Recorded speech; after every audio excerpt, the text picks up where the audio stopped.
day when you made me cry. You say you're gonna leave me. You know it's a lie, 'cause that'll be the day when I die. So with everybody I leave, you say you're gonna end it, and we're gonna.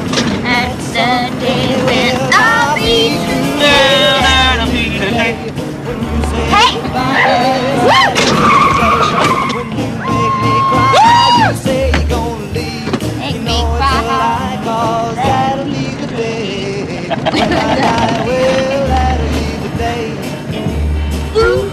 That'll be the day. That'll be the day. That'll be the day. Yeah.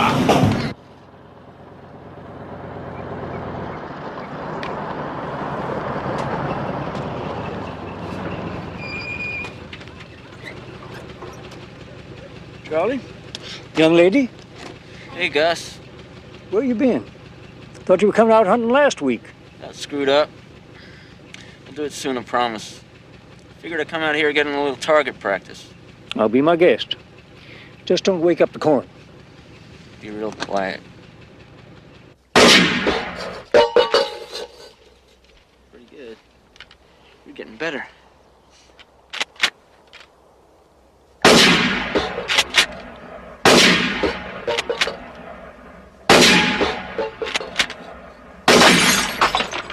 It's like you're the greatest.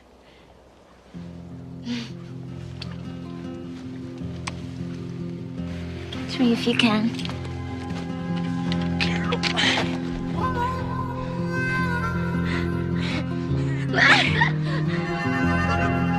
I love it here. Know what we should do? What? Build a cabin. There's no TV out here. Yeah, and there's nobody telling us what to do. What about money? We couldn't buy anything. I'll get you some money. How, by hauling trash 7 days a week? I ain't gonna be hauling trash no more.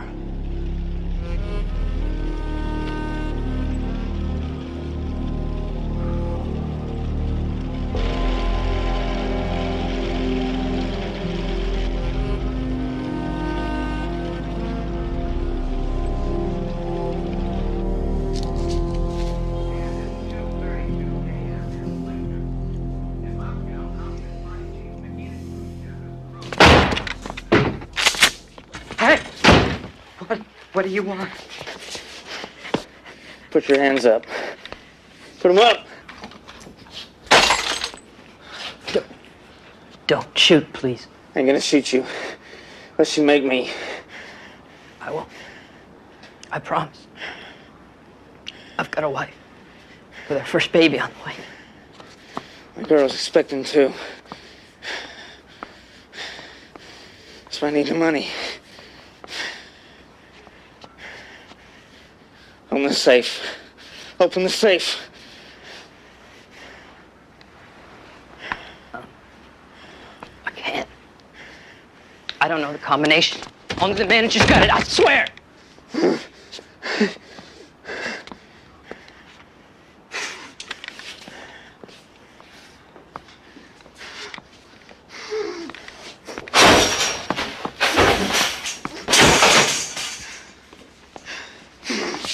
Put your hands up! Cash box. Cash box!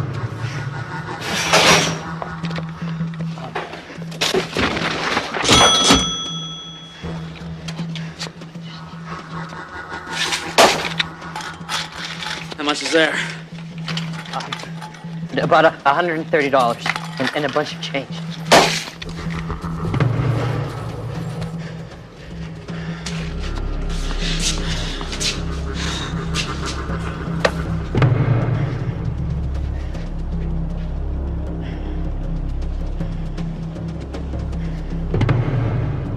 Fruitcake.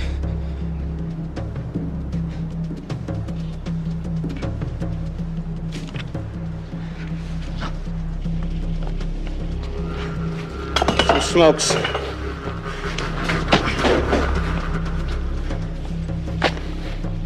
Come on. We're going for a ride.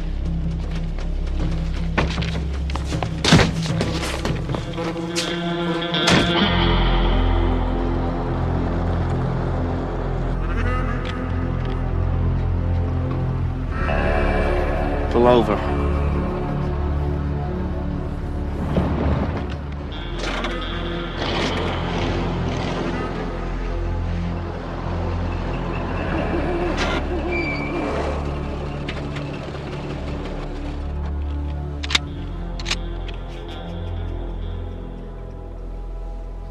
You know who I am, don't you? No. Don't go lying to me. I hate people lying to me.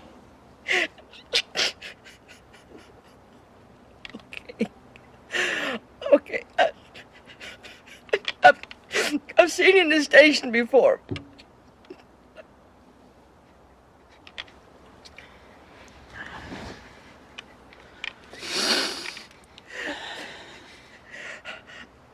I won't tell anyone, I promise. If I did, you'd always know where to find me.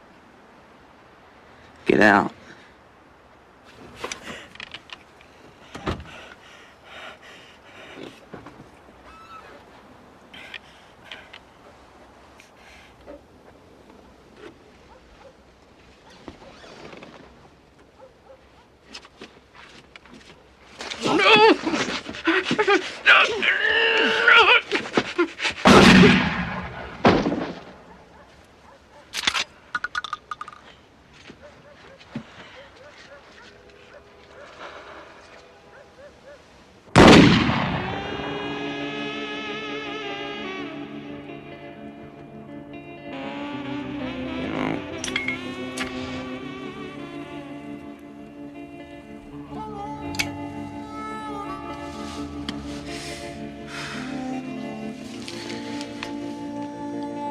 People gotta learn. Hey, don't get in my way.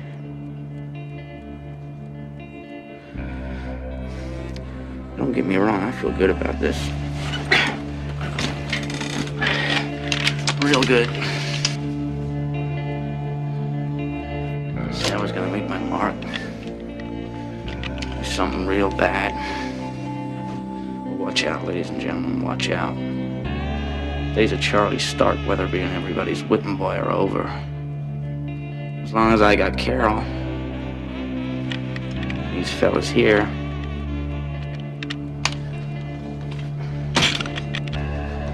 it's all the friends I need.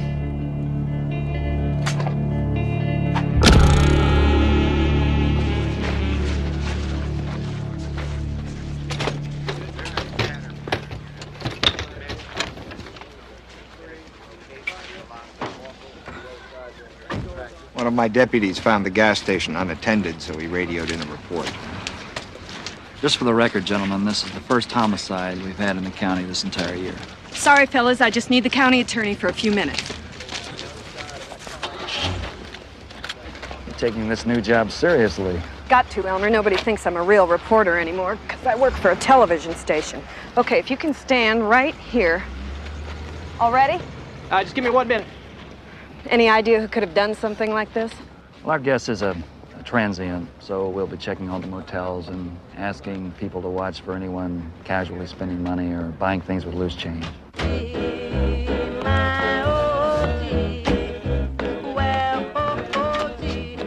Look, you gonna see Carol today?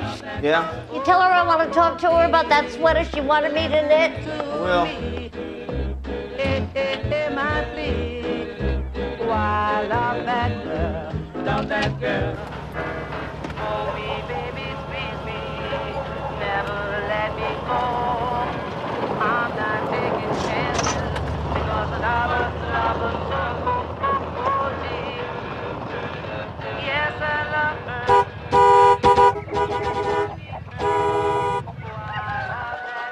What's cooking? Good looking? Hey, Chuck. I got a little something for you. What are you doing here?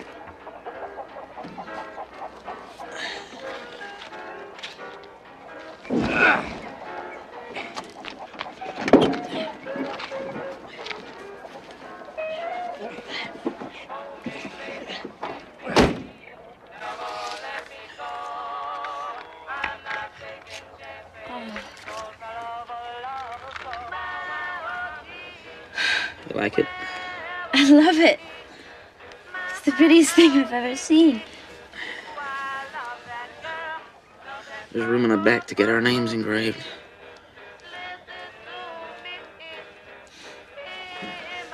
How could you afford this? Must have cost you a fortune. Robbed a bank.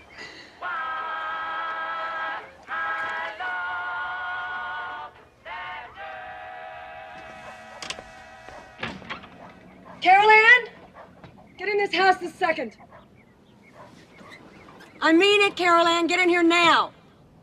Howdy, Mrs. Bartlett. I said now. You shouldn't have come. I'm gonna be in big trouble.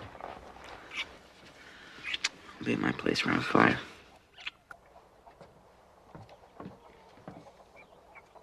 I'd say we get in the car and go. Go where? I don't know. Washington, maybe? Stay with my brother, Leonard. Rains a lot, but I hear it's real pretty. I'd rather go someplace sunny. Like Florida. Miami Beach. I don't care where we go as long as we're together.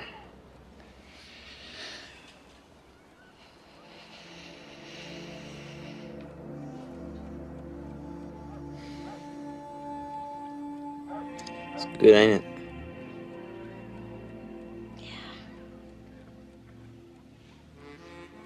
It's real good, Chuck. It's real good.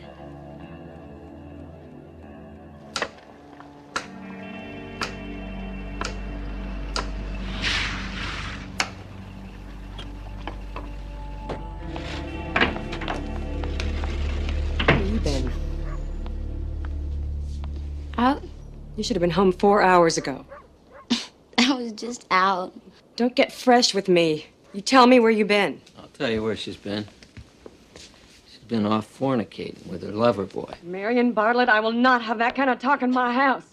Well, this is my house, too, and that girl is bringing shame on all of us. I am not. You just watch. Any day now, she'll come home and say that she's expecting, and then good old Charlie Starkweather will drop her like a hot potato.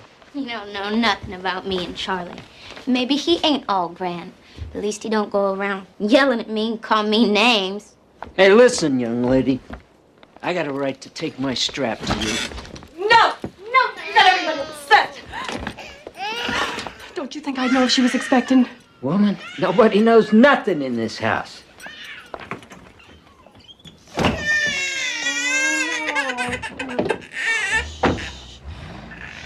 Honey.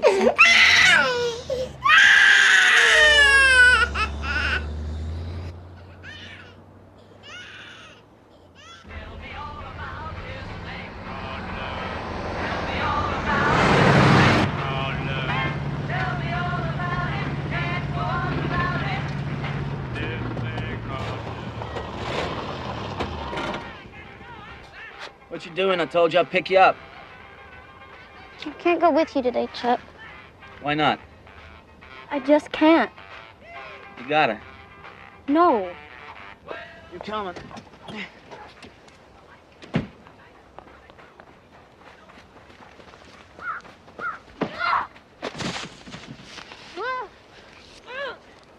me alone. Get off me. You're hurting me. You're crazy. Just wait for a second. I'm sorry I was rough with you. But I had a real bad day. Got in a fight with my boss, got fired. How'd that happen? Don't matter, stick a hole in trash anyhow. Come on, don't be mad at me. I need a friend right now. Thought we was going to the movies. I'm sorry, Chuck. I just can't see you anymore. What you talking about? It's causing too many problems at home. It's just no good right now. Can't believe I'm hearing this. I'm sorry, Chuck. I've got to be getting home. Just cool it for a second, all right? Let me talk to your folks, straighten things out. They won't listen. Sure they will. I'll make them listen. It's just gonna make everything worse. I mean, don't you think it would be better if you started dating other girls, too? What the hell does that mean? You seen someone else? No, Charlie. Of course not. Babe. You know how I feel about you. And I never felt this way about any other girl. About any other thing. So you better know. If I can't have you, nobody can. You understand? Please, let me go.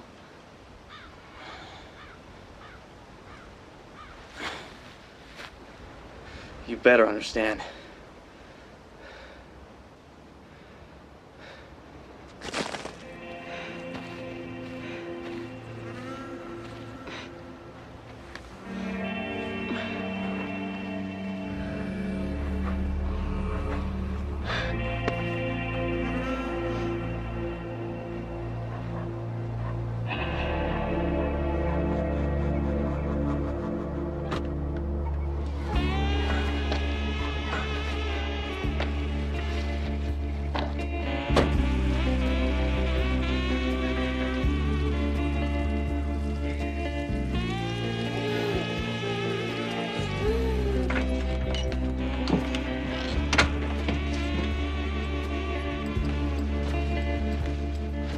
What do you want? I was hoping we could have a little talk. Got you these. All right. Carol says you won't let her see me anymore. That's right. She's too young and foolish to be running around with trash like you. But I love her. I do. Don't that count for something? I'll tell you what it counts for. I got a 2-year-old baby, and I don't want to be a grandmother next year, stuck raising your illegitimate child. Look, I ain't gonna argue with you about this, so you just go on. And shaded from the sun by a colorful parchment umbrella. And a gourmet chuck wagon. It has drop What are you doing here? Ain't going till we straighten this out. Ain't nothing come between me and Carol. Marianne, get out here! What? What's going on here?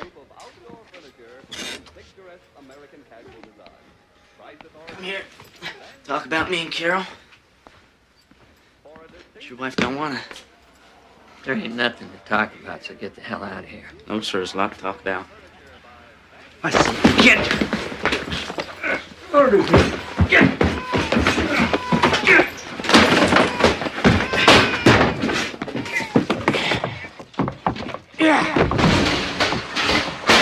You listen up, Charlie Starkweather, now. Don't you dare even try to see my stepdaughter again.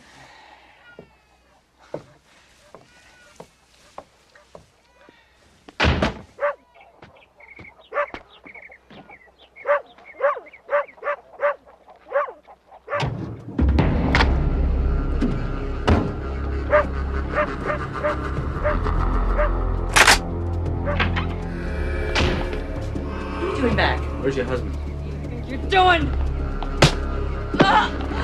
Marianne! My God. Going up for bids right now. You all set? We're going to start with our chance.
you doing here?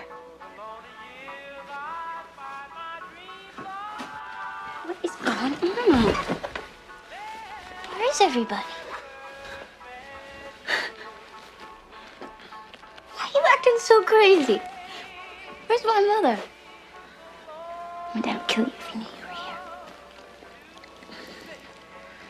Took your family to a hideout, I know. What? What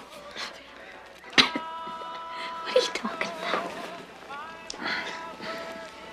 As long as you do as I tell you, it'll be okay.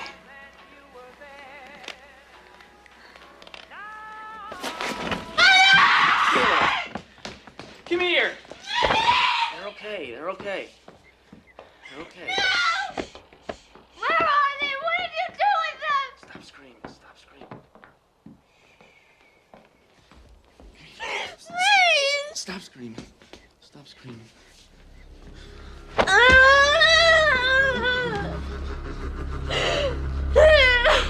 Come here and make me peace with them. You wouldn't listen, so I told you. I ain't gonna let nobody or nothing come between us. Once they come to their senses, I'll let them go.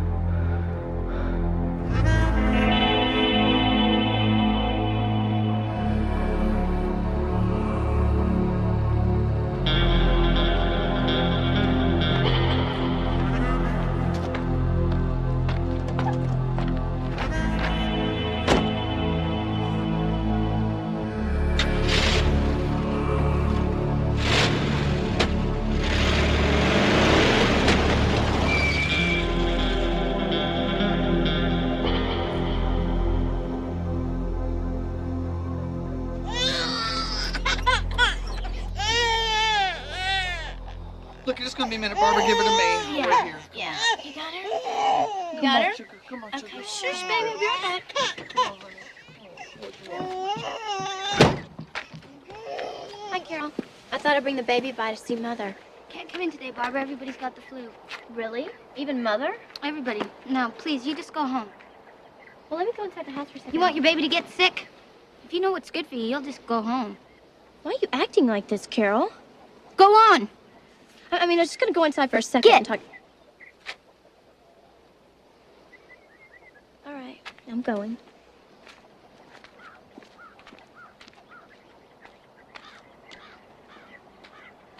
Barbara? What?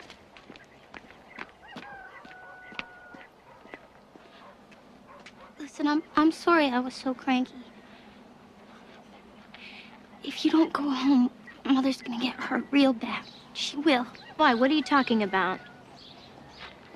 I can't say right now. Just please go home. You've got to believe me. Please, just go home. Please.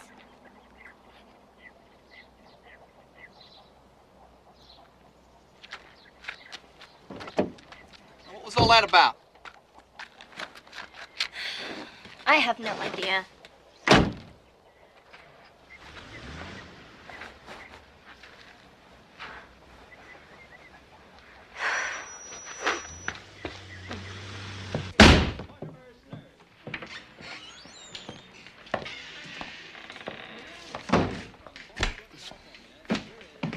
What was that all about?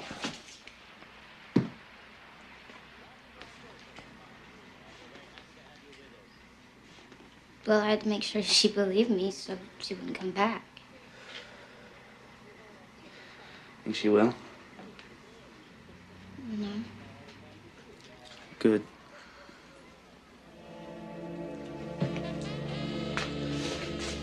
I don't want any more interruptions.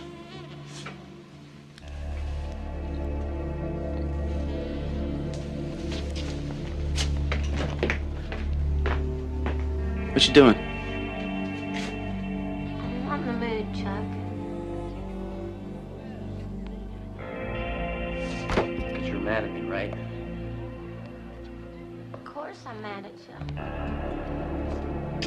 This whole thing is crazy. I like it when you're mad at me.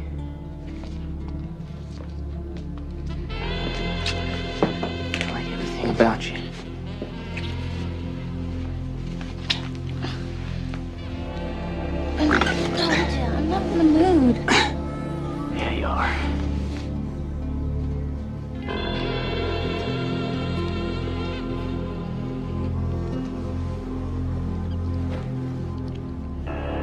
all right? I'll get off and get my coat. All right.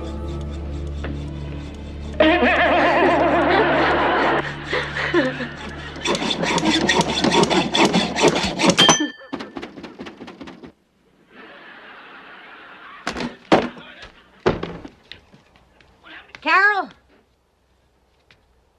Carol, please, open the door.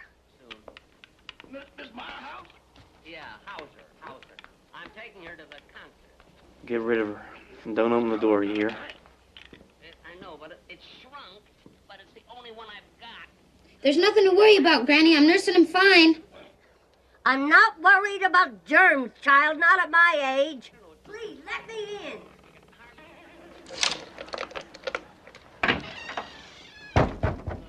Go away, Granny. You've got to go away. Mama's life is in danger. Now go away. Chuck's in there with you. And don't you tell me he's not. Mark my words, Carol. I'm coming back.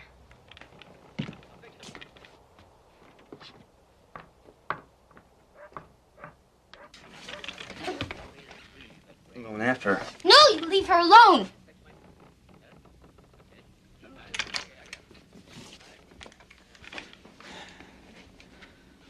Come on, kill me. Shoot me.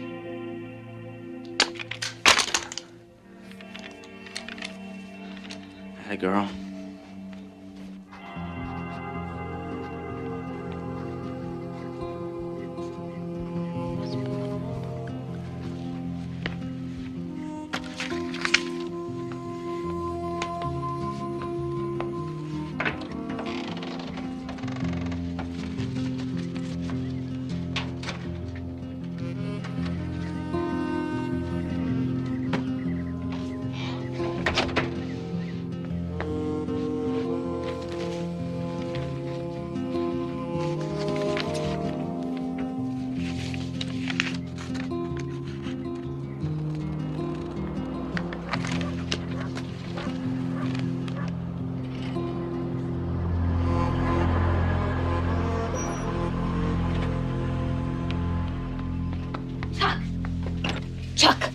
Chuck, wake up. The police are here.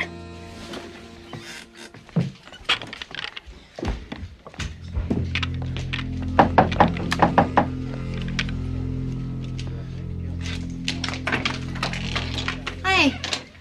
Can I help you?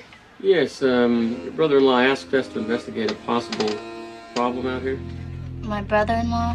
Name of, Bob Von Bush. Oh, well, I know him, but we're not even on speaking terms. He's a bit of a troublemaker, you know. Well, ain't nothing wrong here, save for everybody being sick. Why, you turning everybody away? Yes, sir. Doctor's orders. Who is your doctor?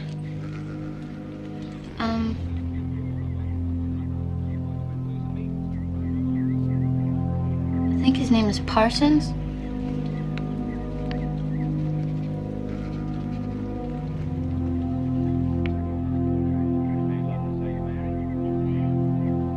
Would you like me to wake up my mother and make sure? No, that's okay. Just don't get sick, too. All right, thanks.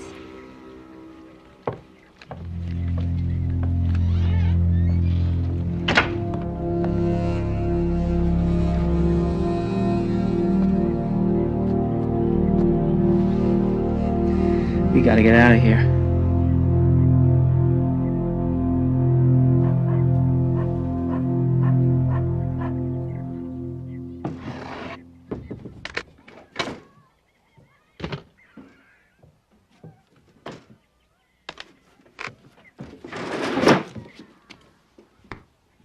Bella?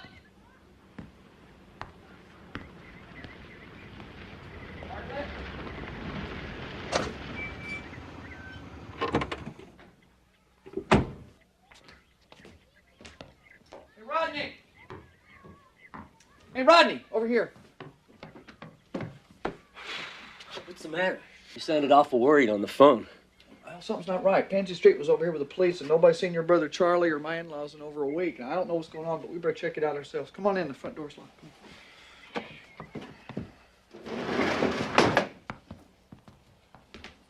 Anybody home? How come the cops didn't see this?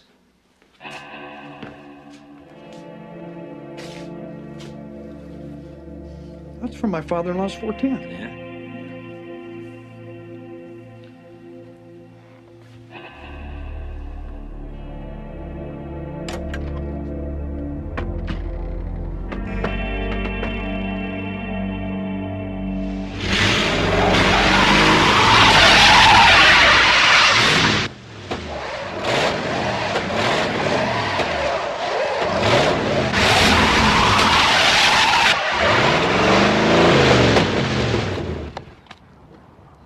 It's no use, Chuck.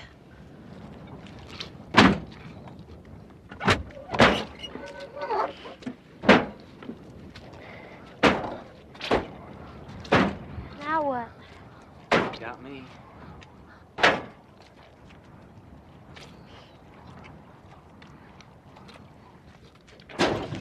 Well, Gus's place is nearby. He'll help us out.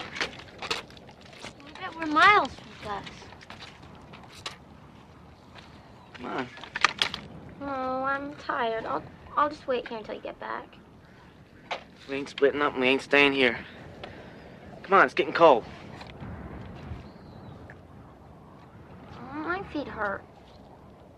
Want me to carry you? Would you? Sure. We'll get to old Gus's place. See if we can use that grubby old tub of his. Wonder if he has hot water all the way out there. Who's there? You better speak up. It's me, Gus. Charlie Starkweather. Charlie, what the heck you doing out here this time of day? Car got stuck on the fire road. By the old schoolhouse. Hi. Remember Carol? Of course I do. Still don't know what such a pretty girl's doing with an ox like you. Gonna need the horses. Pull the car out. You know where they are. Why in the world were you driving that muddy road? You got stuck down there once before, didn't you? Ain't out here for no lecture, Gus. You gotta help wean him off them stupid pills. Next he'll be trying to drive across Pawnee Lake.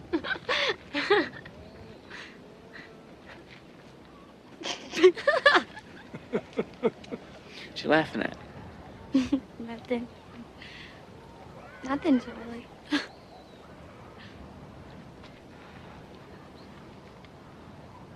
Better watch what you're saying, old man. Tell you what, Charlie, when the good Lord handed out brains, you must have been in the party.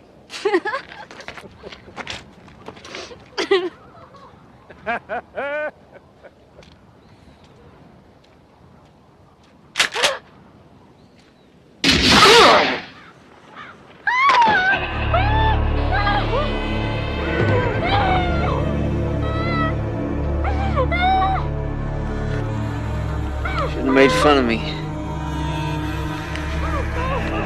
Just ain't right.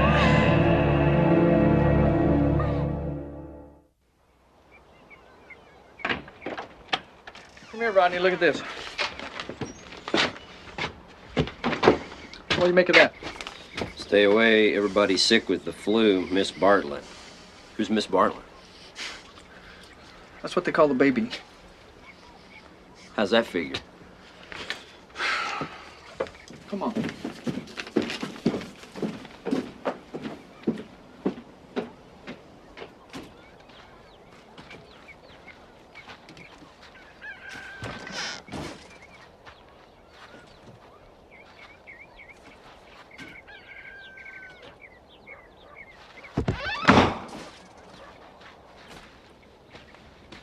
Can't believe the police didn't even look back here. Let's check the sheds.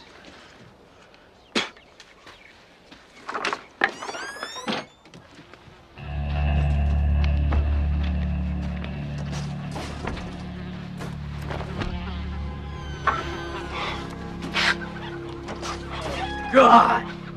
Oh, God. Oh, God, the baby, too. Oh, my God. Oh, my God!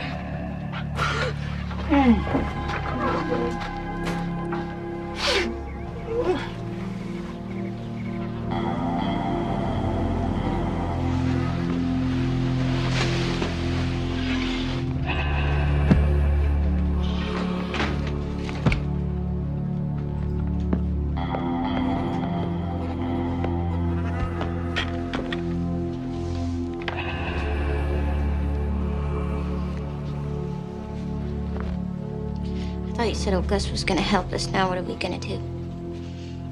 We're gonna help herself. Nice hat. Why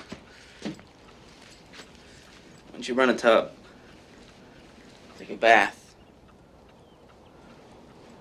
Loosen up. You expect me to take a bath with a dead man lying on the floor? At least you ain't gonna worry about him peeking in on you. I ain't taking no bath. Hallelujah.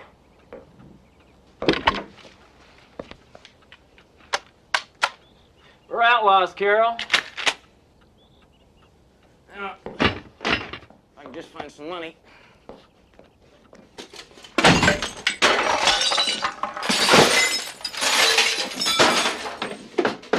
Okay, fresh silk. Bingo. Knew the old gut'd have some money stashed somewheres.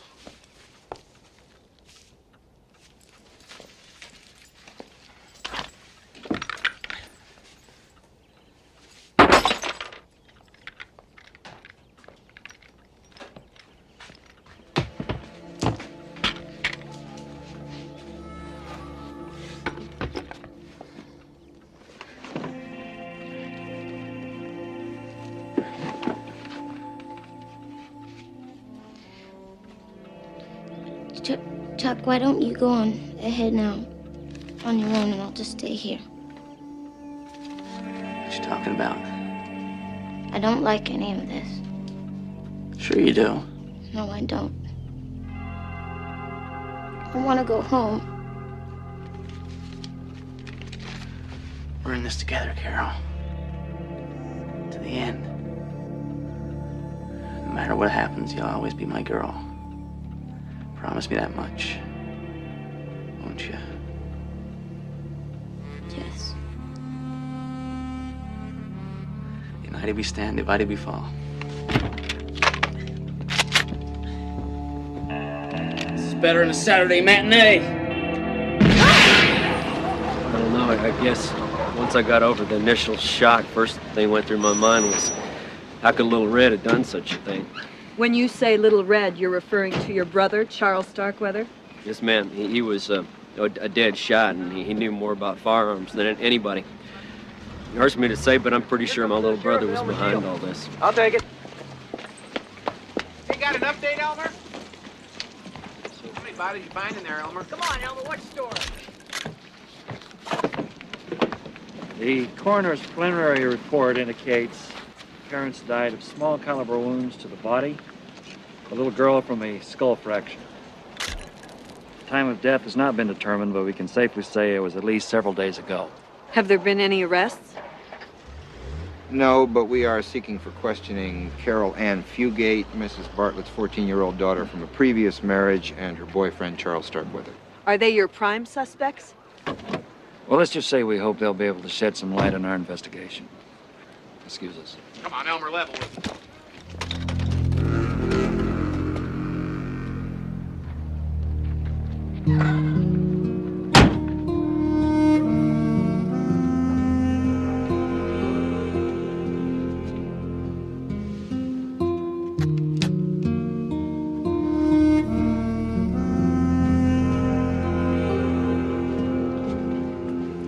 Grandmother's ready.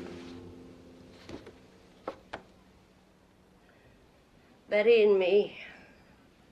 That's what I always called her. We were very close. Very. In between divorcing Carol's father and getting married again, we lived in the same building. We used to have breakfast together every morning, and then we'd visit back and forth.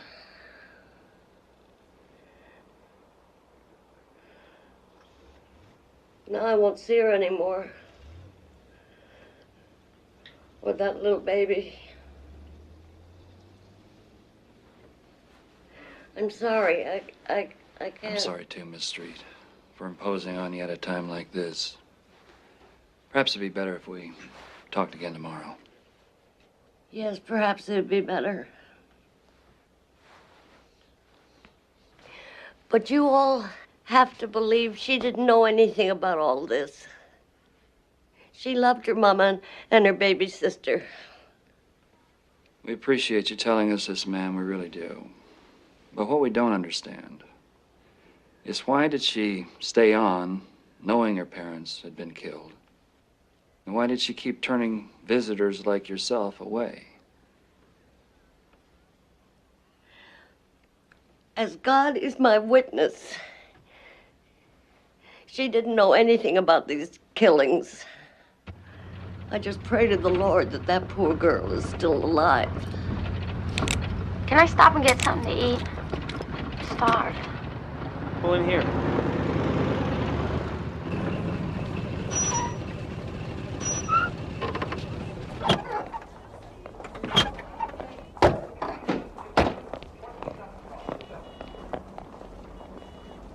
Look at this.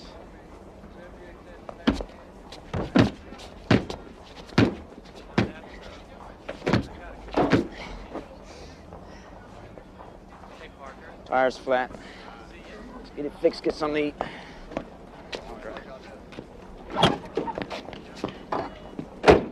Need anything else, Dad?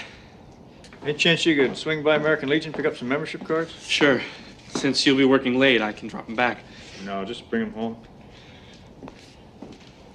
Say hi to Carol for me. I will.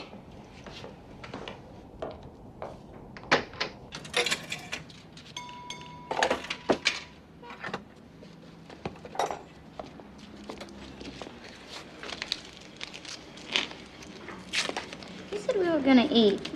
I want some real food.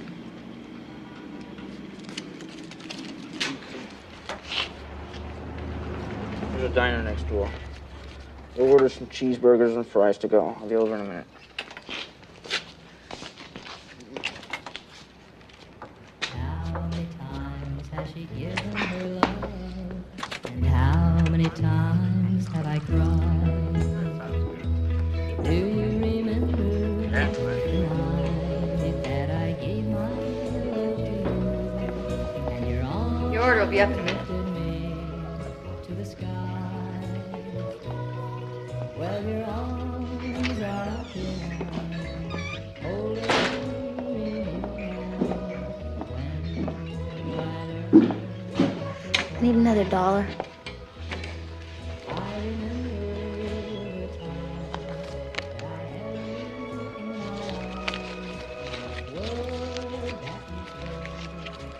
Let's get back to old Gus's place.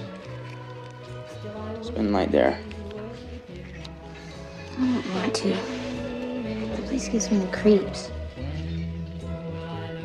I'm tired. I'm gonna freeze my butt off sleeping in the car. That'll be, $2.35.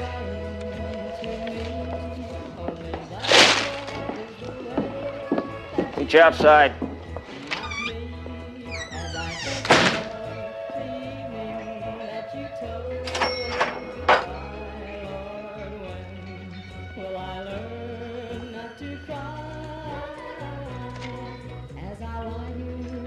Emmy, thank you. Night now. Before we were through, will I sit up and sigh and wish that I could die, Lord? When will I learn not to cry?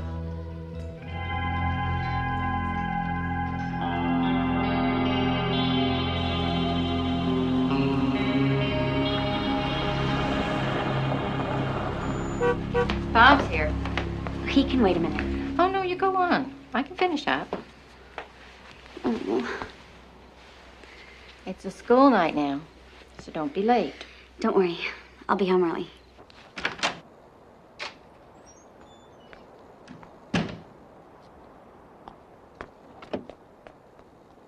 Hey.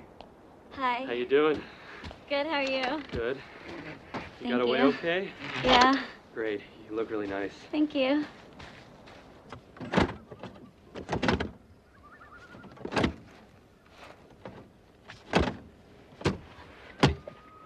Transmission's busted. We're being punished for coming back here. I just knew this wasn't right. Save your preaching for Sunday school. I ain't preaching. I just don't want to go back to that place. Fine. Unlock.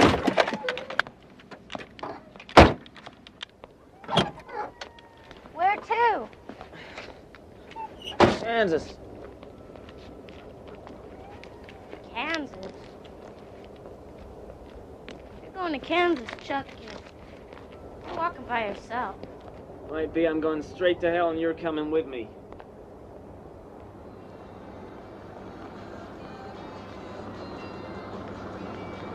Looks like your prayer's just been answered.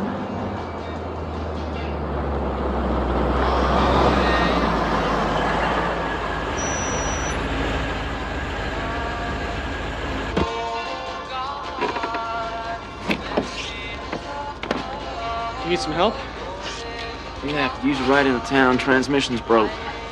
Hey, hop in. Why don't I put those in the trunk? Ain't loaded. You sure? Absolutely positive. Okay. Hi. Hi.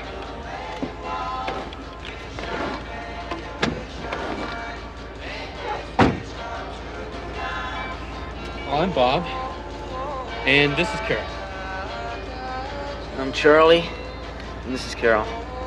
How about that? Yeah, she spells it funny. With an I. It sure is lucky we happened by this way. Say that again.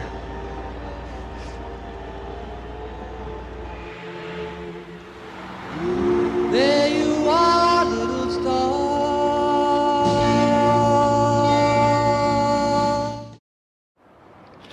My wife and the girl's mother, they're nervous wrecks. It's not like my son to stay out this late, especially on school night. I got to figure that they had car trouble somewhere, else they'd have called. Yeah. That's right. She was wearing a blue sweater and saddle shoes. Roger, we'll put this right out. Sure hope they didn't run into Starkweather. Yeah, it's 10-4. Well, he said something about bad weather. No, it was Starkweather. Charles Starkweather. He's wanted for triple murders over in Lincoln. Triple murders? What are you talking about? Believe me, sir, it's nothing to worry about. We figure this Starkweather character left the state a good 12 hours ago. Why don't you go on home? I bet your son and his girlfriend are waiting for you.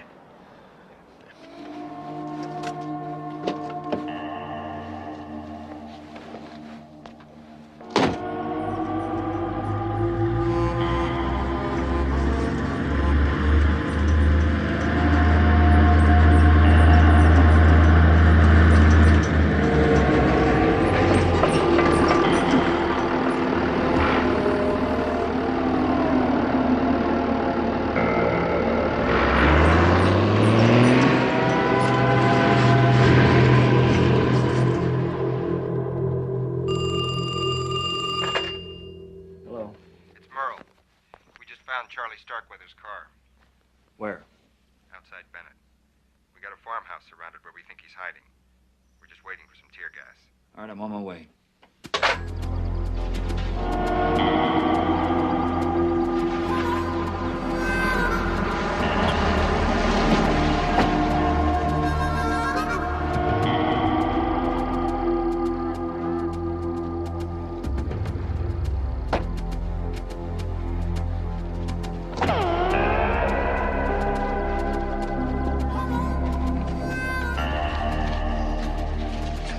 What do we have here?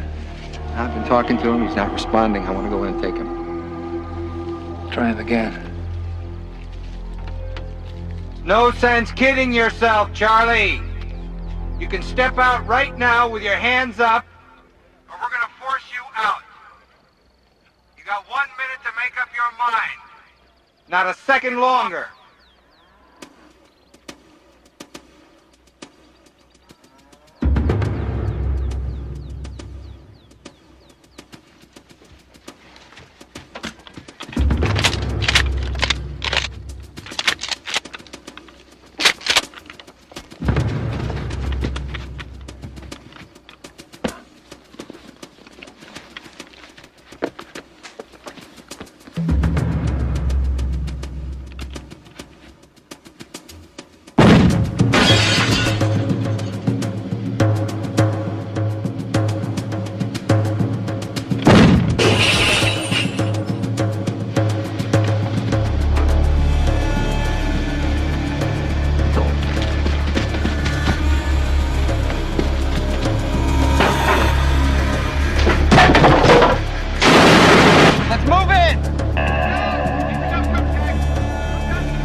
Killed the old man and tore up the place.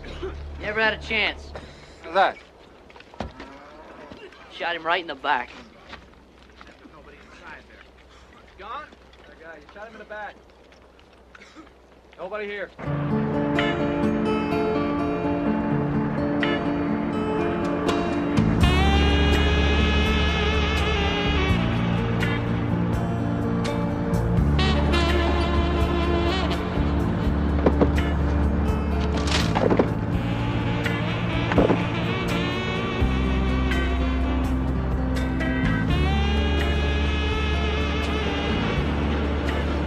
Glad I got rid of those books. They're bad luck.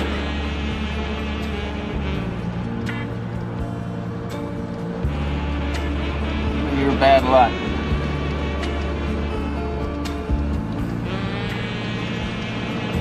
I'll tell you what's bad luck. I'm stuck with this old hog. Where are we going? I don't know.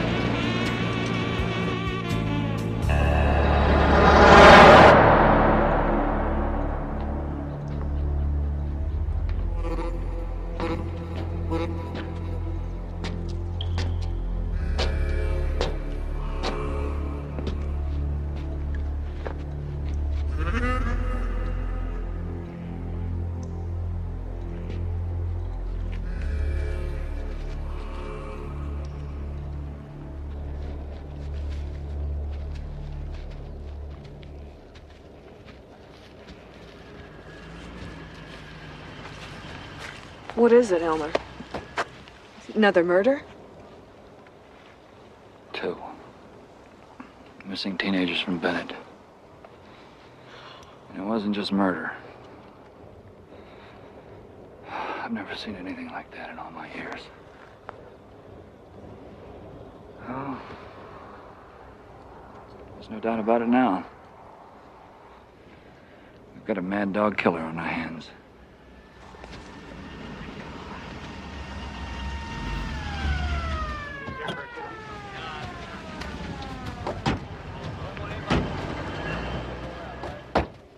Need my glasses.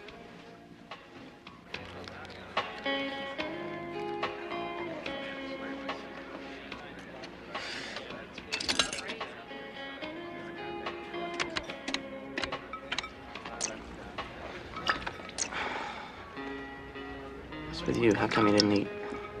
I don't feel good. It's because you didn't eat.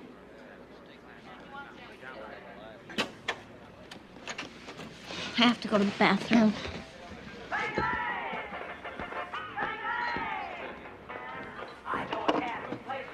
Check, please.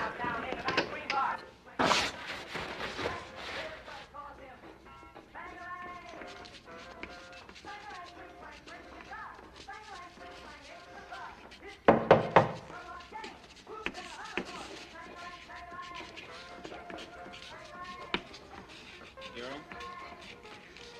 Okay. Don't ignore. Carol? Come on, we gotta get going.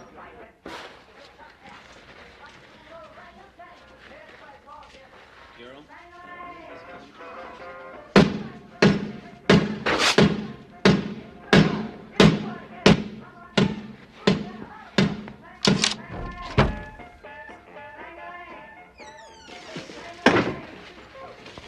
What are you doing in here?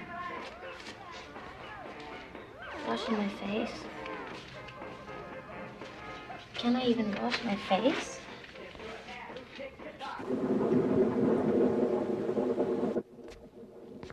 You know how we heard about it? It was a news bulletin on the radio. My God, you'd think somebody would have the decency to tell us first. I agree with you, Mr. Jensen. It was awful and inexcusable. And one of the reasons I'm here is to personally offer my apologies. For a parent to have to hear something like this out of the blue. Believe me, the last thing I want to do is make excuses. But nobody, not my people, the police, the press, nobody was thinking straight on this. Everyone was in such a state of shock and panic. Why would anybody want to hurt Carol and Bob? They were such good kids. As a parent myself, I can't even imagine the loss you're feeling right now. But as your county prosecutor, Mrs. King, I swear to you that I will spend every minute of every day to make sure these killers are captured, convicted, and punished without mercy. You have my solemn word on this.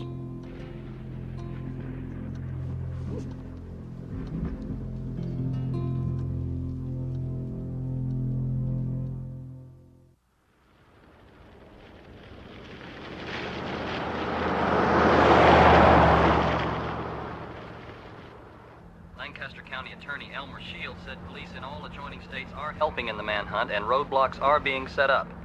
The first-degree murder charges were filed late Tuesday night. Mr. Shields said one of the victims, a 16-year-old girl, had been subjected to an unnatural sex attack, leading to speculation that Starkweather may know. What are you listening to? He's presumed Basketball to be far from scores. the Lincoln area. And in today's weather, the temperature outside right now, 32 degrees under Hey, just had a great partly cloudy idea. skies, humidity 29.07, What? winds gusting from the southwest at Let's go 9 back to miles Lincoln. per hour.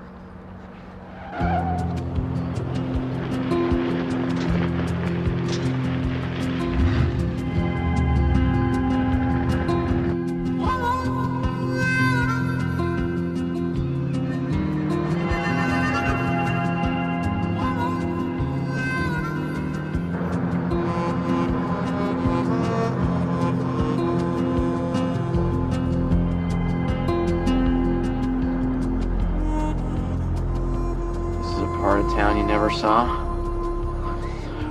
My old garbage route.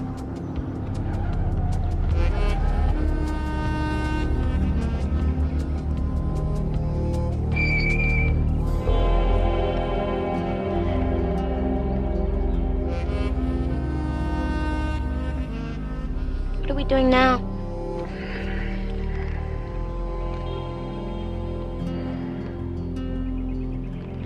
We're gonna sack out. Here? Mm-hmm. Too tired to think. This is the last place anybody would look for us. Take care of that. I'll see the Adams on Wednesday. Good. Oh, thank you. Now remember, I have a meeting with the governor, so I'll be a little late. Okay. Good luck. Bye-bye.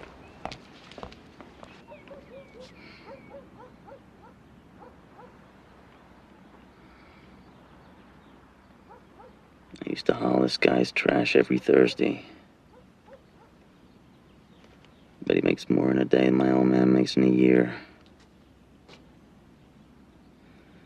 He's heading for the garage.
just found some of the Jensen boys' school books along the west shoulder of Route 6. That's not much. No, it's not much, but at least we've got a trail. Hey, Sheriff! Sheriff, got another one. Got something else down there. Let's go take a look.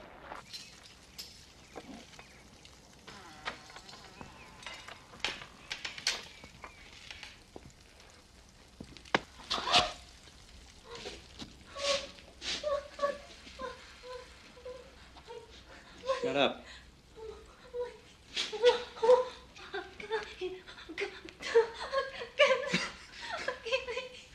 What are you, deaf or something?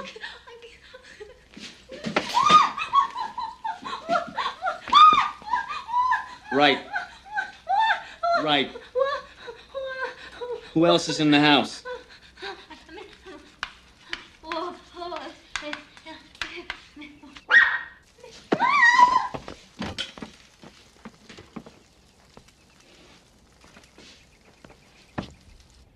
All right. Bye-bye. What's the matter, Susie?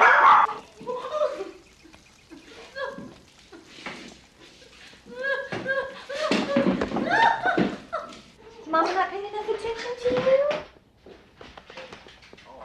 She's hungry. Let's go down and see what Lillian can whip up for us.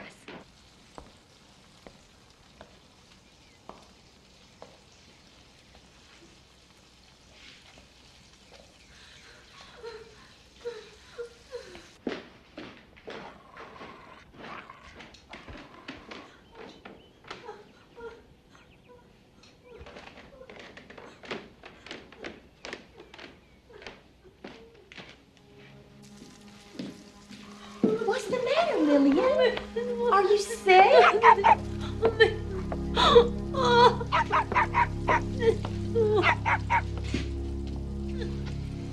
Better turn that off before we burn the house down.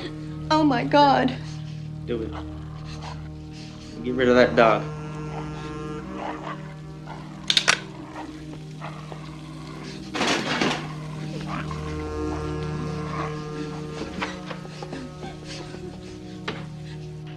That's good. Keep that up, nobody gets hurt. You got a real nice place here, man. Real nice.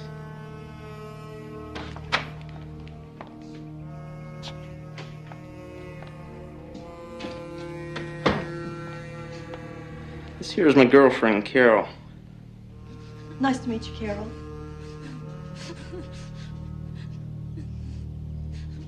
Please, you can put those guns away. You can trust us. We'll do anything you say.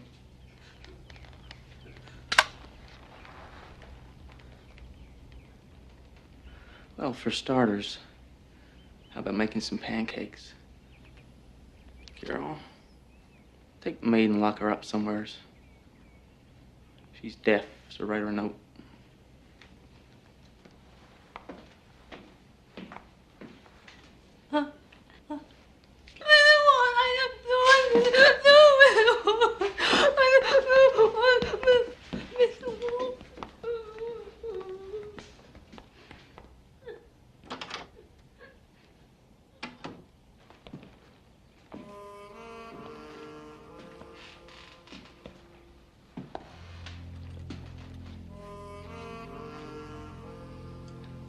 Hungry.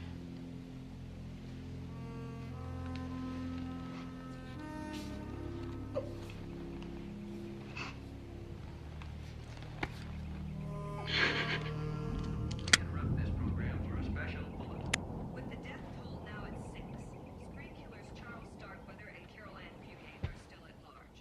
Although the intensive manhunt continues around Bennett, some law enforcement officials now believe the young fugitives may have already left the state.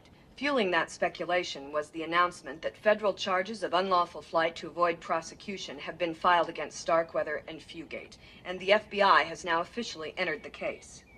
In addition, FBI Director J. Edgar Hoover has urged a nationwide crackdown to halt the rise of juvenile crime, blaming the Starkweather incident on, quote, muddled sentimentalists and confused psychiatrists, end quote.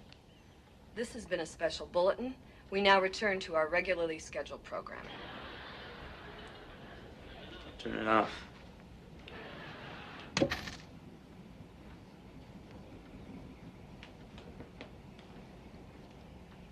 How about that?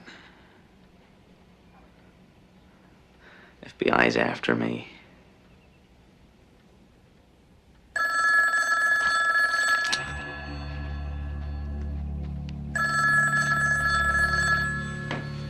Answer it. Act real natural.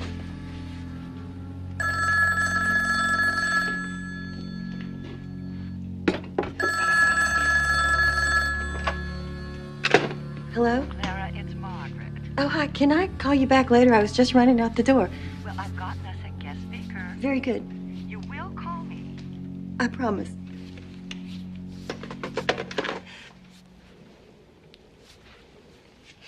It was just a friend. May I go upstairs and change?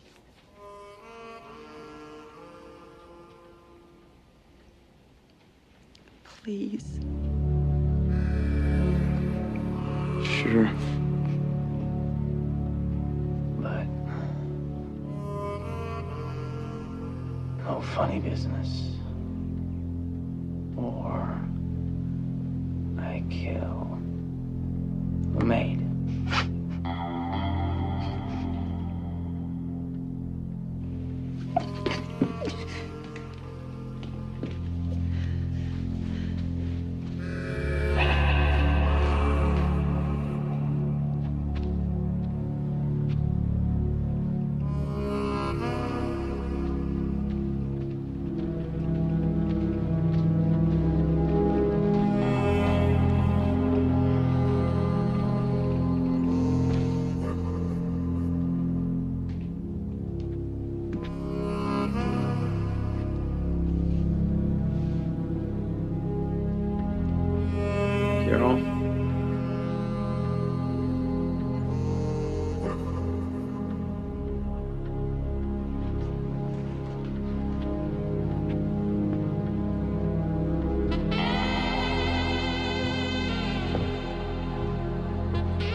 What you doing?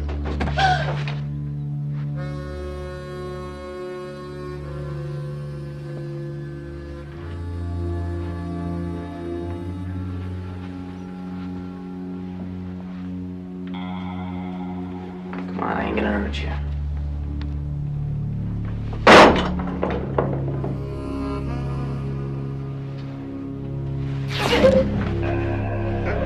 Can't blame a guy for looking, though, can you?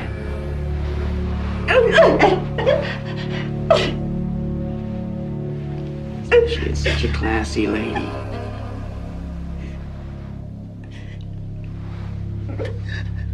Where are you, pretty blade? I'll be waiting right here. If you ain't out, 2 minutes.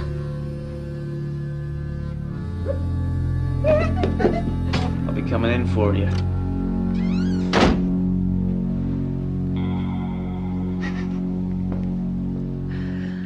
It's a great country. A couple of weeks ago, I was hauling your trash. Now I'm the Lord of the Manor.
She tried to kill me. Is she dead? I don't know. Where's the maid? She's in the cellar.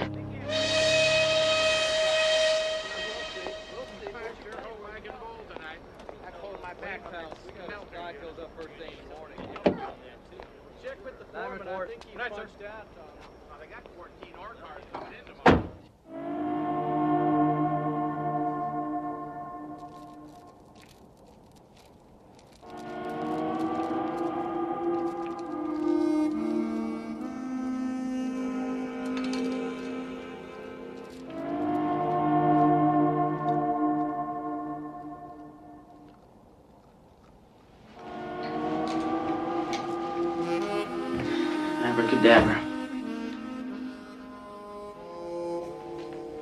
Just like Cary Grant. What do you think? I think it looks weird.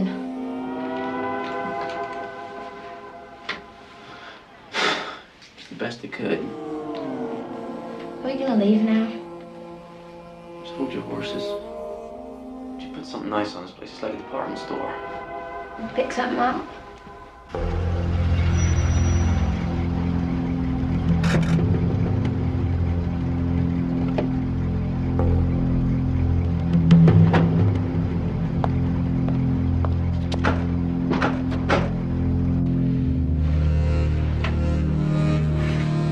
Good. Perfume, too.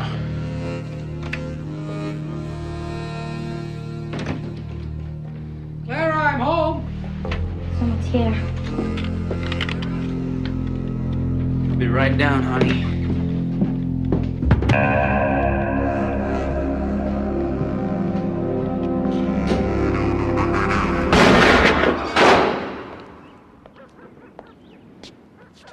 Everything's perfect. Just perfect. Beautiful car you got here, son. Beautiful car. Your granddaddy's. What's the damage? $1.50. You figure on meeting some bandits up the road?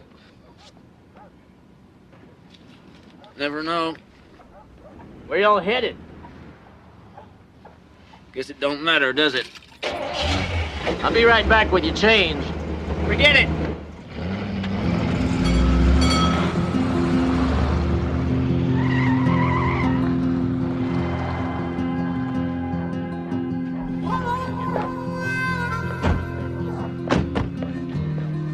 Stay back there.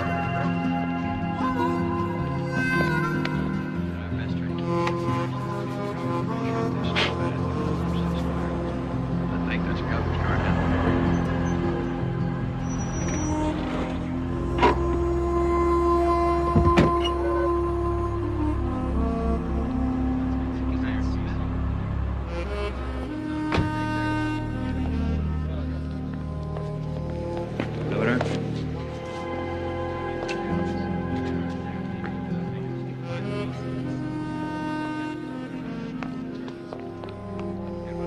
I don't care what their deadline is. They can attend the noon press conference just like everybody else.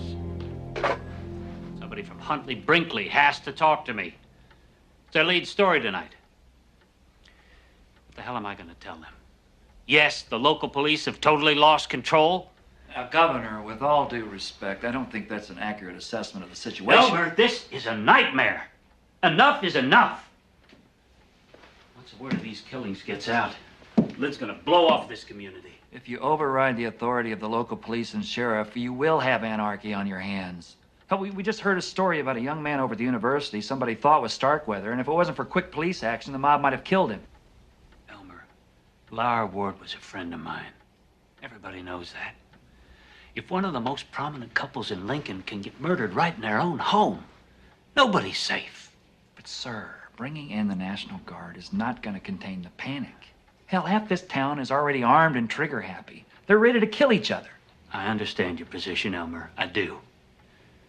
But Starkweather's like a natural disaster. Like a killer tornado that swept across the plains and destroyed everything in its path. Right now, the people want reassurance. But by God, that's what we're going to give them. Everybody, please stay inside. Keep all your doors and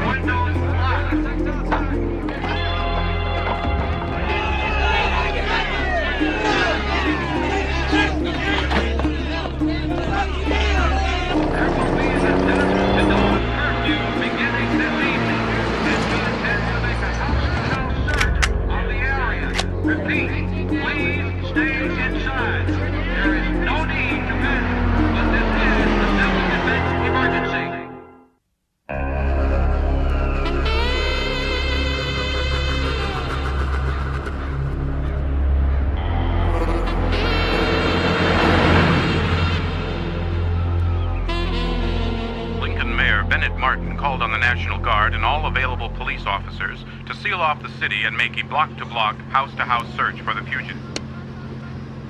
You're gonna have one hell of a search. You're gonna step ahead of them all the way.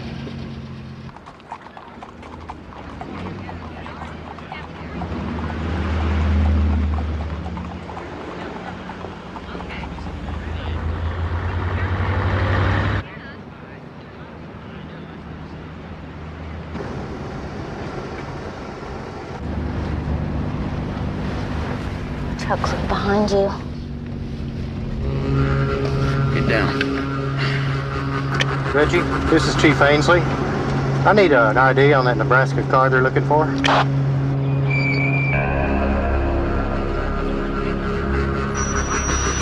Still behind us at the next stoplight. We're gonna run for it. Give me the shotgun.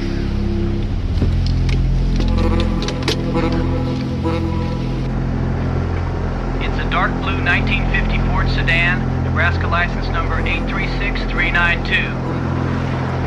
What's the fugitive's hair color? Bright red.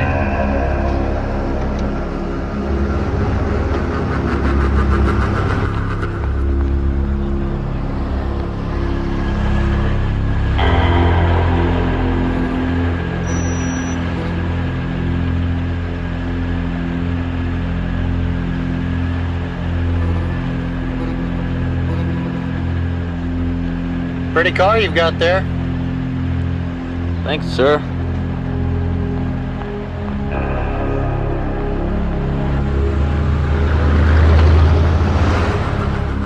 That was close.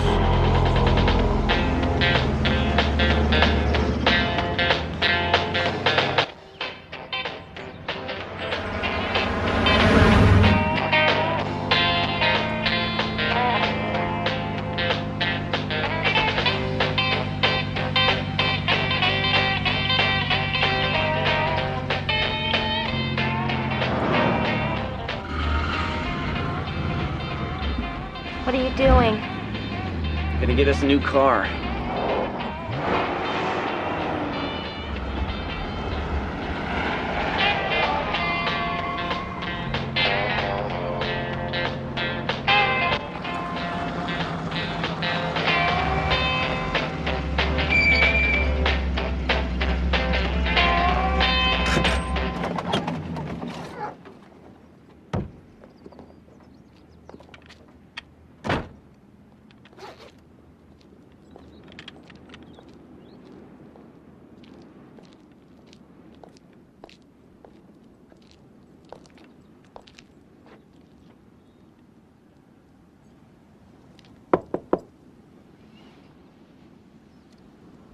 Yeah.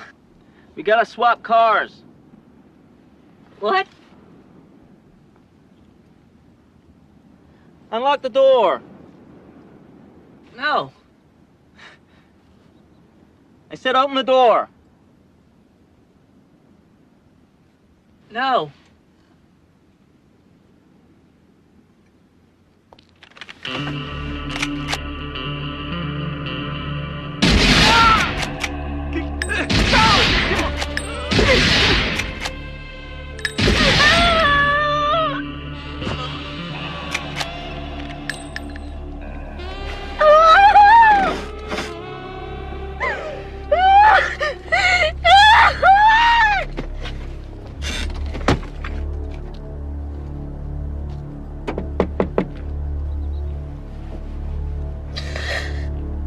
Get out.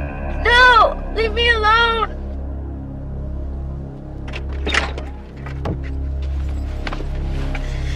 We're taking the Buick. I don't want to go! Get out. Come on. I don't want to go! No!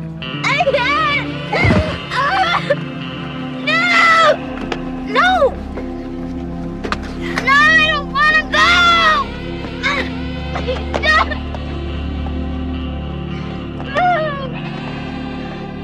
Get back here. Get back here.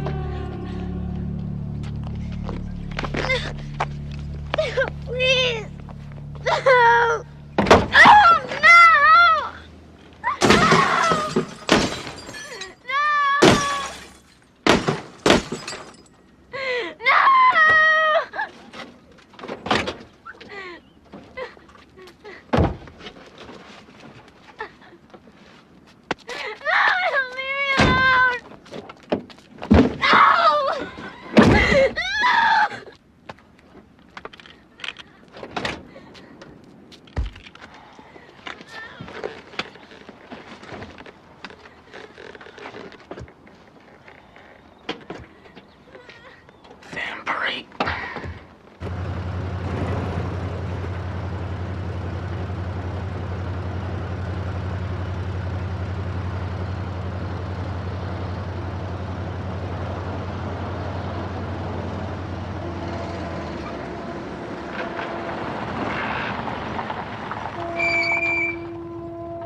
Can I be of any help?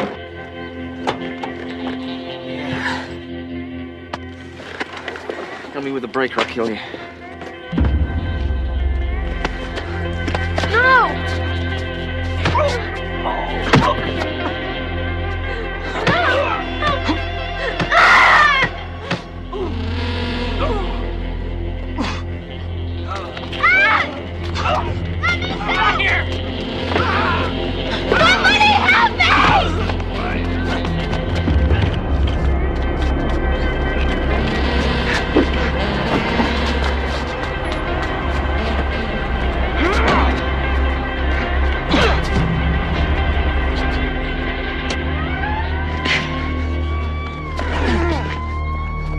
He's gonna kill me!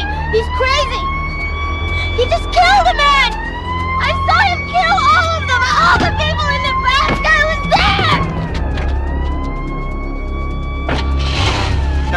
Now, who killed a man? Charlie! Charlie Starkweather!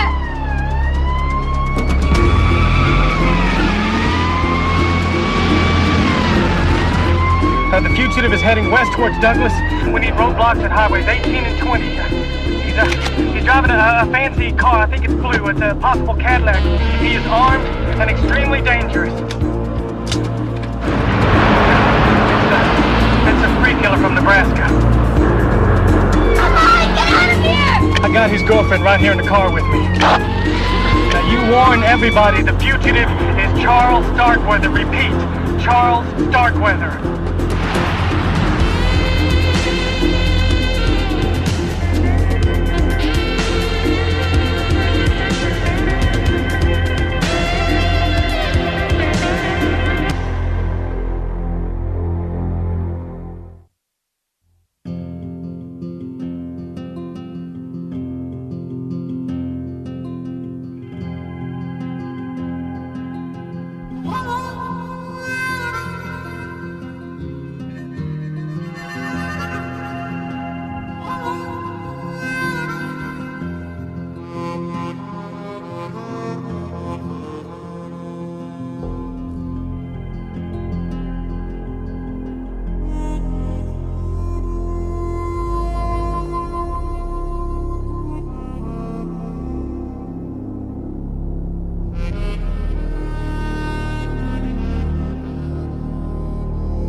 Like this all the way.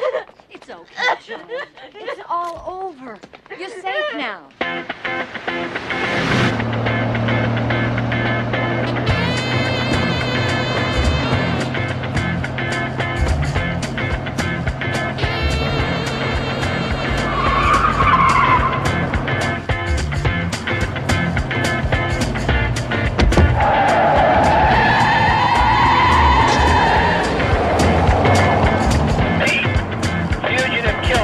Starkweather is heading west across the Badlands.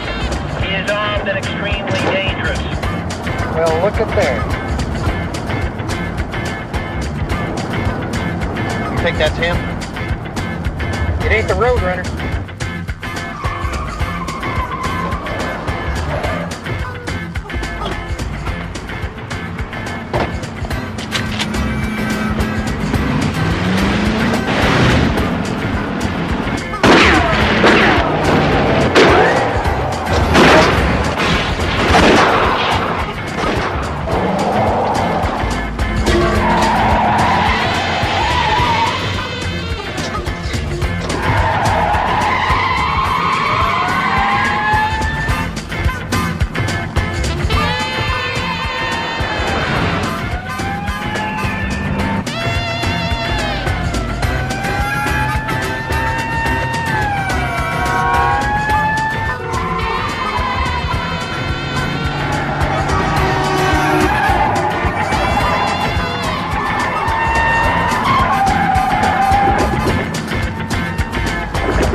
Good, you got him.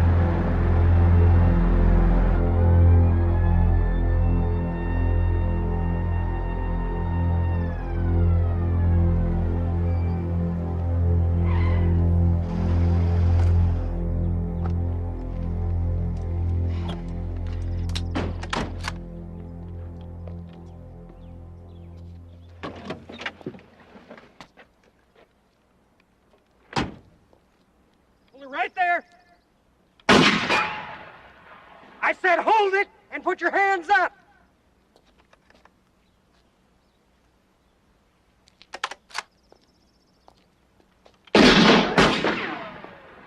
Now get on the ground, face down, or the next one's for real.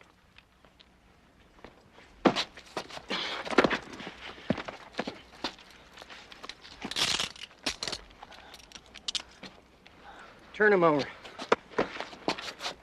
Take it easy, Hopalong. You know, if I hadn't run out of ammo, you never would have taken me alive. Is that right? Uh-huh. Let's go, tough guy.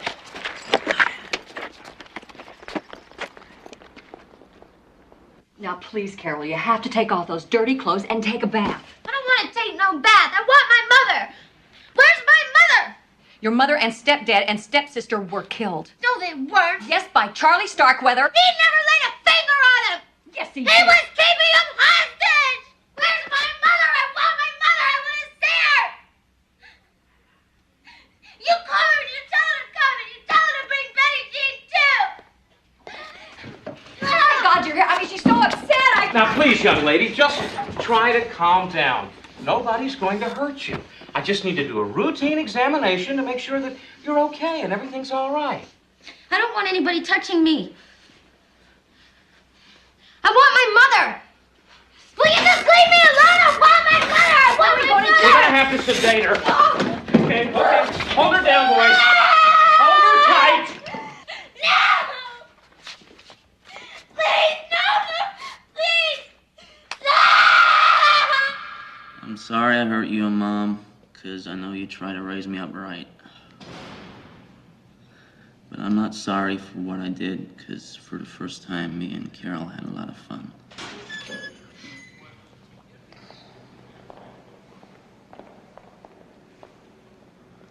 And if she comes back, don't hate her. She had nothing to do with the killings. Here he is, guys. Charlie, give us a shot, Charlie. Charlie, look this way. Come on, Charlie. Look to the camera. Come on here, Charlie. Hey, Charlie.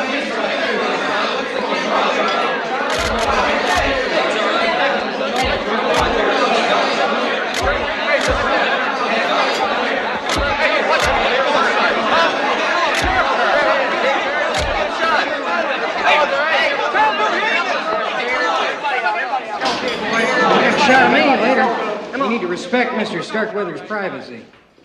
He's had himself a trying day. Ain't some monkey in the zoo here. You're a big celebrity, boy. I've been getting phone calls from all over the world. Is that right? You gonna take me to see Carol? This ain't a motel, Charlie. You got some important visitors from back home. Bring them along. We also found a couple interesting things in the Packard. In the girl's jacket, there was some newspaper clippings about the crimes and a note asking the police to help. Just make sure everything gets sent back to Lincoln. Yes, sir.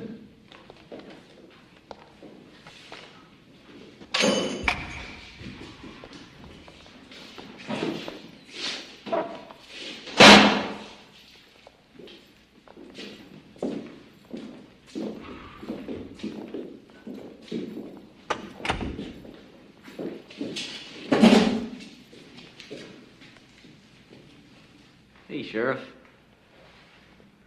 How's my old buddy Dennis? Good, Charlie. He's doing good. My son and him went to school together. Charlie, I'd like you to meet our county attorney, Mr. Elmer Shield. Pleasure to meet you, Mr. Shield. If I were you, son, I'd reserve judgment on that. You see, I'm here to make sure you pay for these killings in the electric chair. I know. But I won't hold it against you. First thing we need, Charles, is for you to voluntarily agree to return with us to Nebraska. Okay. I got the gas chamber here, right? Right. Never much liked the smell of gas. Why did you kill all these innocent people, Charles? Because I always wanted to be a criminal. But not this big. You think that's funny?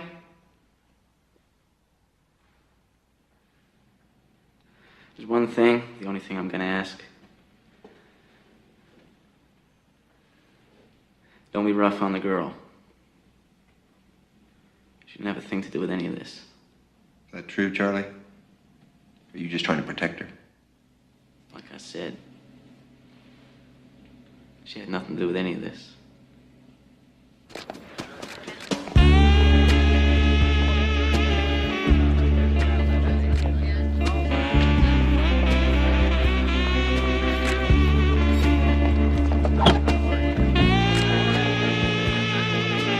The girl in the other car.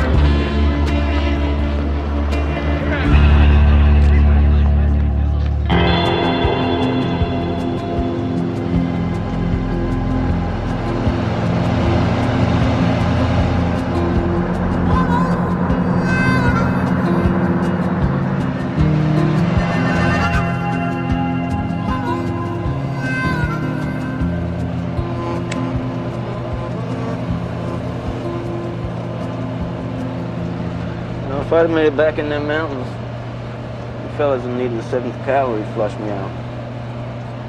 I bet President Eisenhower would have sent in the army. He knew what was going on.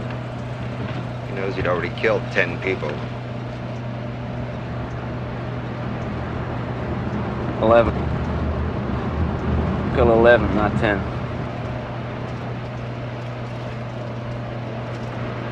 Is there somebody we don't know about? Know about him, just ain't figured it out.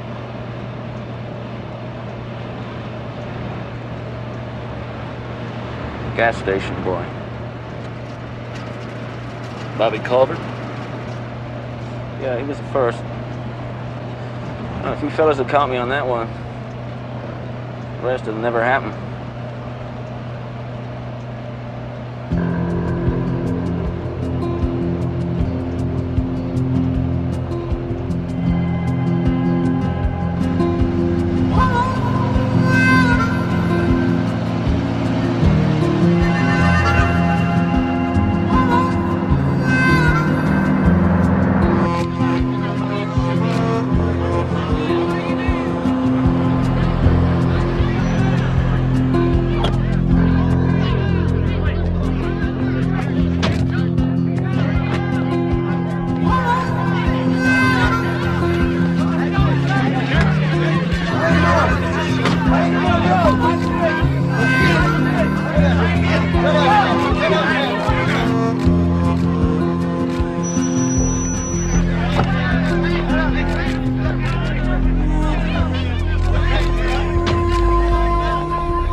Carol.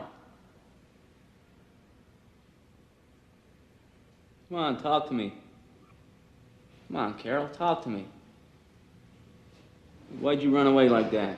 That weren't right. You should have been with me to the end. You promised, remember? You made that oath, tonight we killed old Gus. That's enough. No more talking. Hey, ain't mad at you.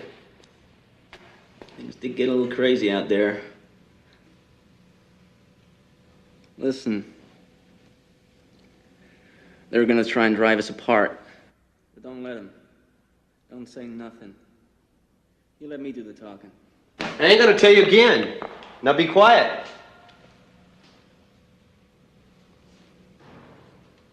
Just want to talk to her. She don't want to talk to you. Now go to sleep.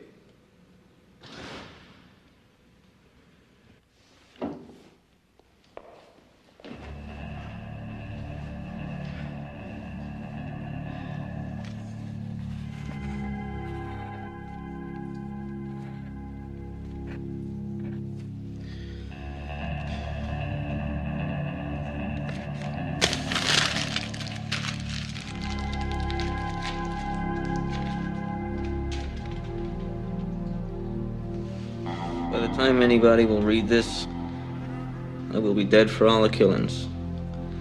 And they cannot give Carol a chair. From Lincoln, Nebraska, they got us. January 29, 1958. 1958 killed 11 persons. Charles killed 9, all men. Carol killed 2, all girls. Charles Starkweather and Carol Fugate.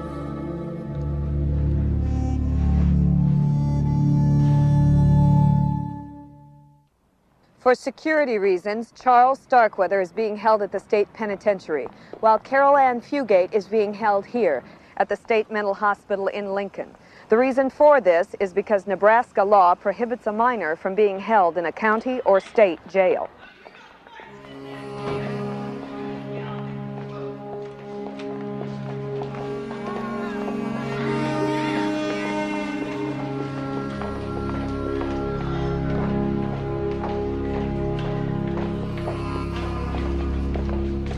Carol, when you were inside the ward house, did you ever have a loaded firearm in your hand? Yes, Did you point it at anyone? the maid, Why did you do that? because Chuck told me to. All right.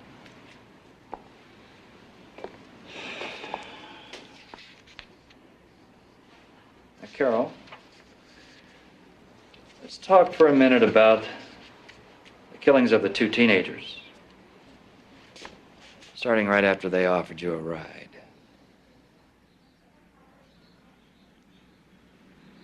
We drove back to Bennett, but nothing was open.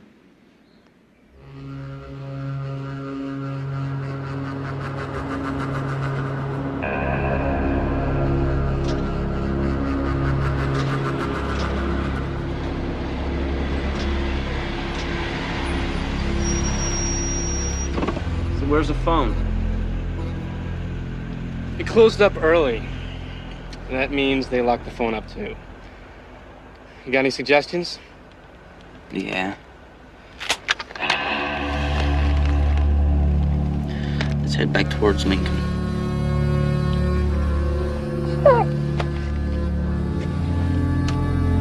Chuck, don't!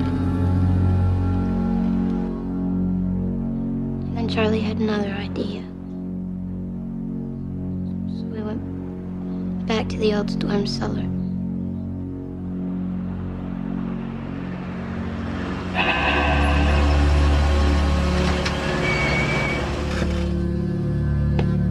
Get out.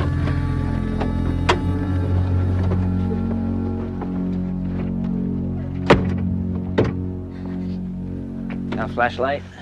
Yeah, I think I have one in the trunk. Get it.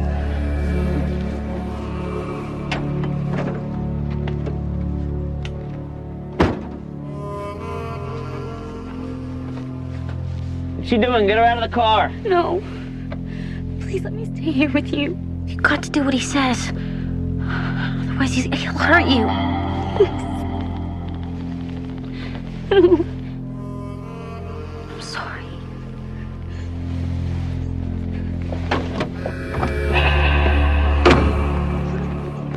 It's okay. What are you gonna do? Stay put till I get back. Where are you taking us? For a walk. Know something?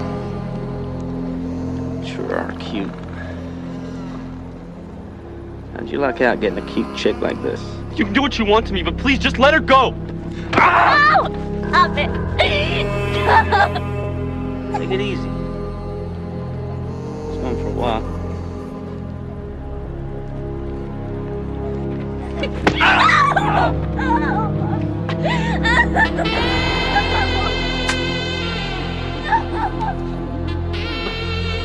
Open the door.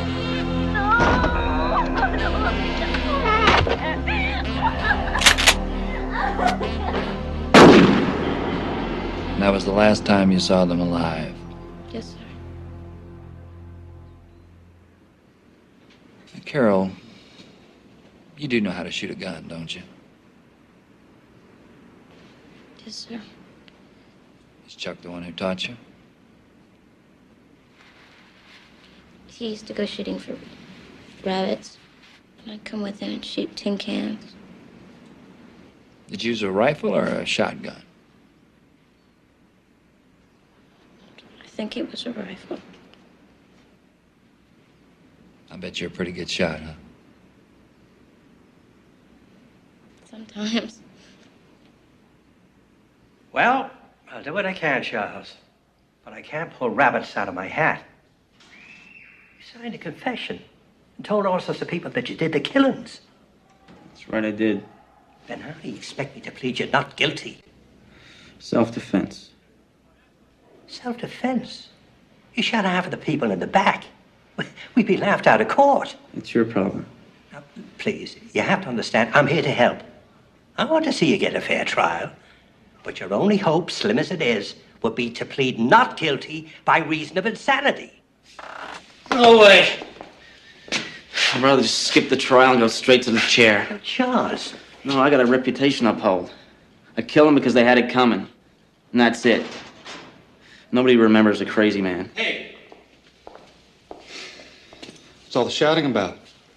Oh, it's just a little spirited discussion, that's all. Nothing to be concerned about. I don't care what the hell you do.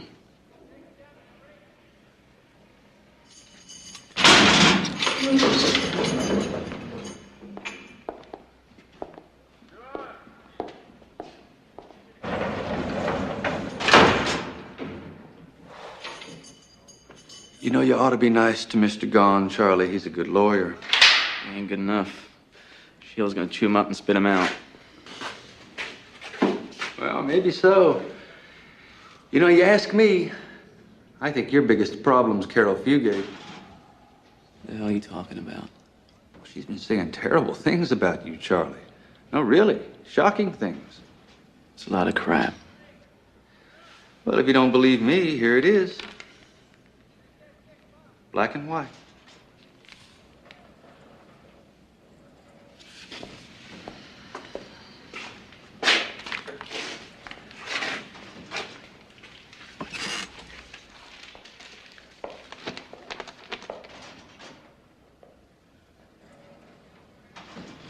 Fugate told investigators she feared for her life every second. Starkweather was like a wild animal, just killing people for the thrill of it all.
Thank you. Carol, I'm John MacArthur. Nice to meet you. Please, sit down. You're even prettier in person than you are in the newspapers. Thank you. I don't know if anyone's told you who I am or why I'm here. I haven't been told anything. I don't even know what I'm doing here. Well, I'm an attorney, Carol. I've been asked by the court to represent you. You do know what an attorney is, don't you? It's kind of like a lawyer, right? It's exactly like a lawyer, just a different name for it. I've seen a lot of them on TV. Yes, well, that is different, Carol, because this isn't make-believe. This is a very serious business. And you're about to be charged for being an accessory to first-degree murder. Murder? I didn't kill anyone. It was Chuck. All they told me was that I was going to be a witness. That's all they said. And nobody's told you... You mean nobody's told you that you're going to stand trial for exactly the same crimes as Charles Starkweather? Nobody's told me anything. Nobody's even come to see me. Where's my sister, my grandma? I don't have no family no more. No friends. I just want to go home. Granny Street will take care of me. Carol, I don't want to upset you any more than you already are, but you have to understand something. You're in very serious trouble. After all my years of practicing law, the only thing I'm halfway sure of is my sixth sense. Now, I spent several hours questioning this child. She's in the 8th grade, Elmer. And she answered every question consistently, without hesitation. She didn't try to change the subject. I just don't think she's sophisticated enough to fool me. You obviously haven't read her confession. Confession? What confession? You have a statement that she never signed and she never should have given without benefit of counsel. We followed the letter of the law, John. You stretched the letter of the law from A all the way out to Z. Now, look, this whole thing is just moving too fast. At the very least, I want a delay. Well, you may not need it. We're going to try them separately, and Starkweather's up first. We were hoping she might like to testify against it. No way. If you call her, I'll have her take the fifth. Somehow I thought you might say that. Emma, one more thing. Just so you know, I'm filing in the morning to have her case moved to juvenile court. I'll never let it happen. The law is very specific, Elmer. She's only 14. Well, Carol King was only 16, and Robert Jensen was only 17. I made a promise to these kids' parents, John, and I'm going to keep it. Now, Carol Fugate is not going to have her wrist slapped in juvenile court. She's committed an adult crime, and she's going to be tried in an adult court.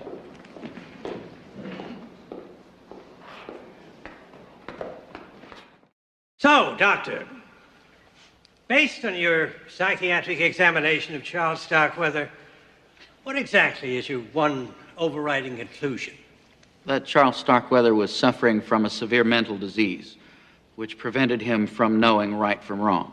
And during your examination, Doctor, did you ever observe any feeling on the part of the defendant for any of the alleged acts he was supposed to have committed?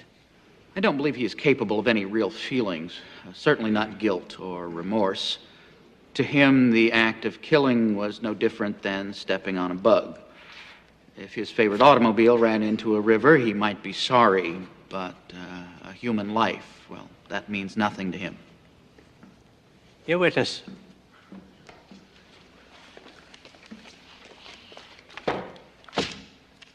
Dr. Quill, are you familiar with the legal test of sanity adopted and defined by our courts, known as the McNaughton Rule? Yes? Could you briefly summarize this rule for us, please?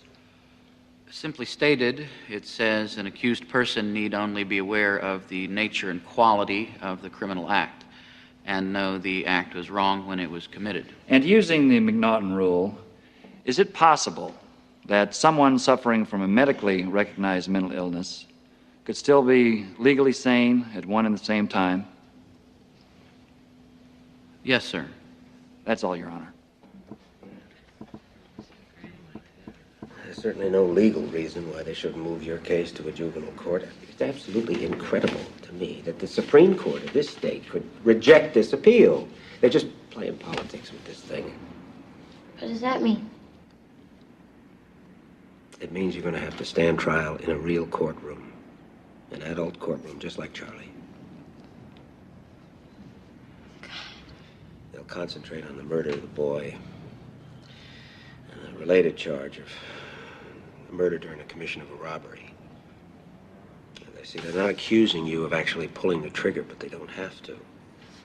Just being an accessory makes it a capital offense. Well, are they going to give me the chair, too? I'm going to give you the chair. Don't even start thinking about that. They have absolutely no physical evidence. And I can't believe that there is a jury anywhere that's going to take the word of Charlie Starkweather. I thought he told him that I was innocent. Well, that's the other thing. Charlie's changing his story. Seems like he comes out with a brand new confession every other day or so. What about the note that I wrote to the police asking them for help? I mean, that must show that I was trying to get away. Unfortunately, nobody can find that note. The sheriff in Wyoming, he remembers taking it out of your jacket. He claims he sent it on to Lincoln. The prosecution says they never saw it. Seems like I'm never going to get out of this place. You will help me, won't you?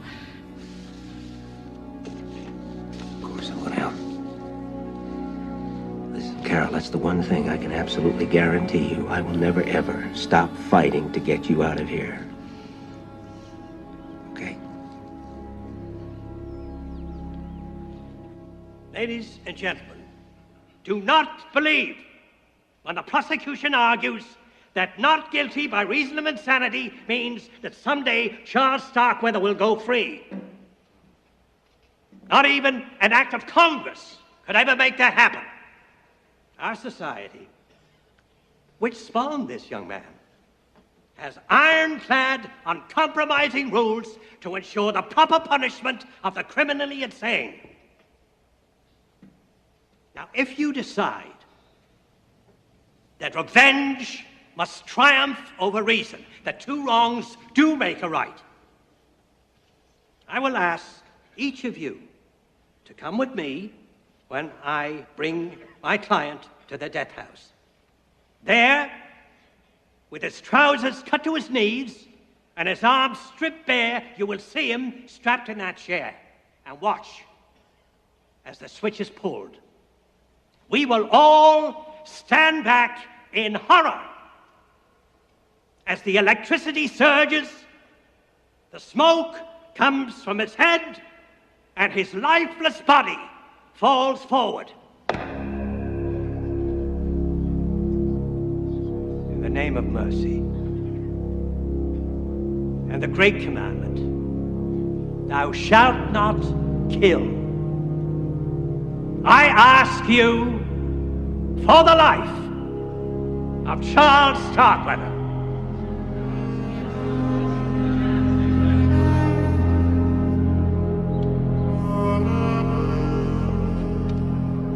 I understand you have reached a verdict. We have, Your Honor.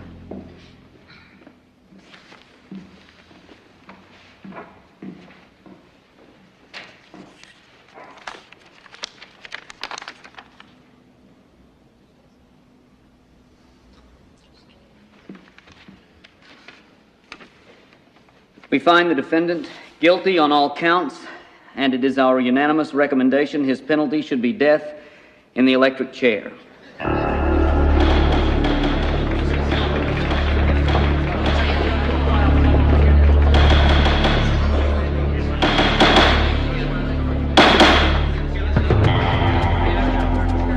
Ladies and gentlemen of the jury, thank you. You are now dismissed. Hey, Chief, Charlie. Come on, give me your best mad dog luck.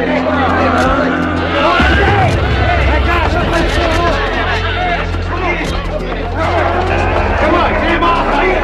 Get him off of me. Let's go.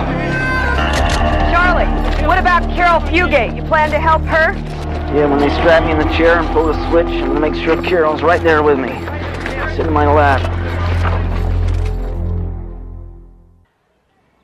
had no right to change her hairstyle, not without my permission. Need I remind you, sir, that she's my prisoner and not yours? If I had wanted to shave her head, that's my prerogative. You knew we had scheduled this interview for today. Somebody put you up to this, didn't they? I resent that. Now you apologize to me. The girl needed a haircut, and we cut her hair. Excuse me. What was that all about?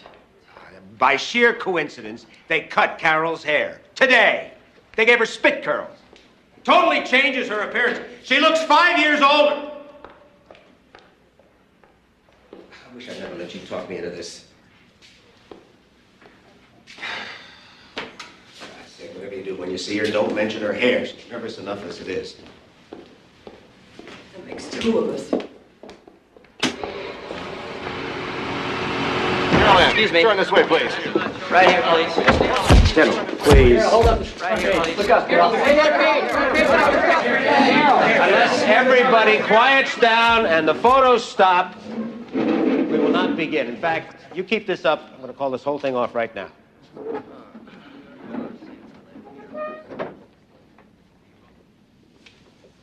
As you know, I've strongly opposed my client granting any press interviews because I believe pretrial publicity is improper, detrimental to the defendant's right to a fair trial.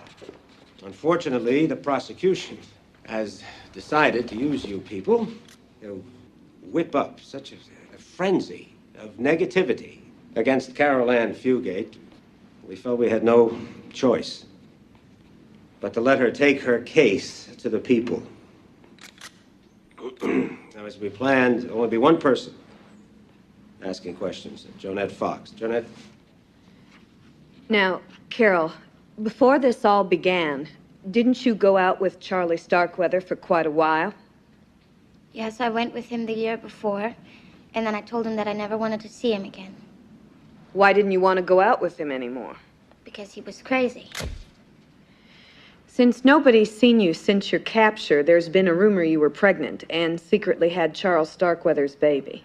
No, I've never been pregnant, and I've never had a baby. And I'm not pregnant now. When was the first time you found out that your parents and little sister were dead? When we were captured. Out there in the desert? Yes. Now, Charlie said in one of his confessions that you held a gun on the victims. That's not true. How about when the policeman came to your front door? Why didn't you say something? Why didn't you try to escape then? Because Charlie Starkweather had a gun on me, and he would have killed us both. Did you ever break down and cry or beg him to let you go? Yes, I cried all the way. Do you think Charlie got what he deserved when he was convicted to the electric chair? Snot-nosed little brat. I wish they'd called me for this jury. So you were not Push up a prepared to minute. condemn him for what he did. Again, it is not my place to say. Jeez Louise, do you believe that? Listen, I got 50 big ones says she gets the chair too. Make it $1, you got a bet. $1 it is. And Deputy Romer, did you have any further conversations with Carol Fugate before you arrived in Douglas? Yes, sir. Right before we got into Douglas, she told me she had seen Mr. Starkweather kill 10 people. 10 people? Did she say who they were? She said she had seen him kill her mother, her stepfather, her stepsister, a boy and a girl, a farmhand, and 4 other people. So she said to you that she was present when her mother, stepfather, and stepsister were killed? Yes, sir. I'm going to object to this as leading. It is leading. Objection sustained. No further questions, Your Honor.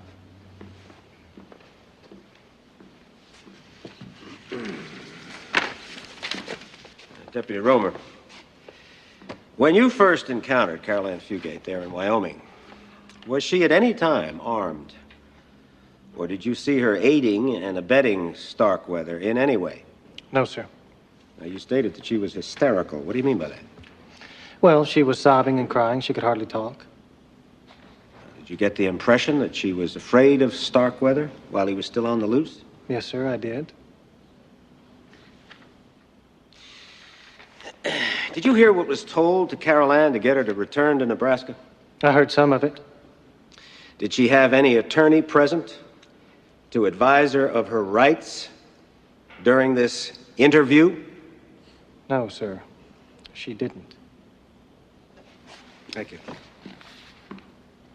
John, you have to admit it was a pretty good day for the prosecution. I was one of their prime witnesses. What about the inconsistencies in Carol's story? How could she say she didn't know her parents were dead if she told the deputy she'd seen them killed? She was hysterical. She didn't know what she was saying. Besides, he remembers it the way he wants to remember it. John? Excuse me. John? At this time, the people would like to call Charles R. Starkweather. Objection. We've not been advised that this witness would be called. Your Honor, his name was submitted on our list of possible witnesses. Along with 1,000 other people, it was never specified that Starkweather would be called to testify. Objection overruled. Is he outside? Then bring him in.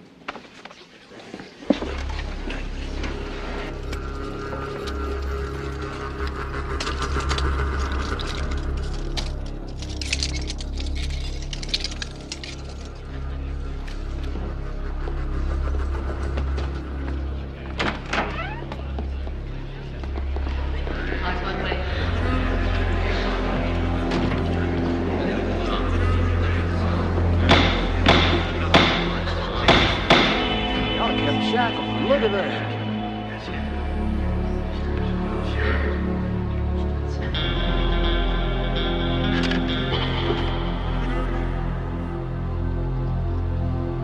Do you solemnly swear to tell the truth, the whole truth, and nothing but the truth, so help you God? I do. Mr. Shield?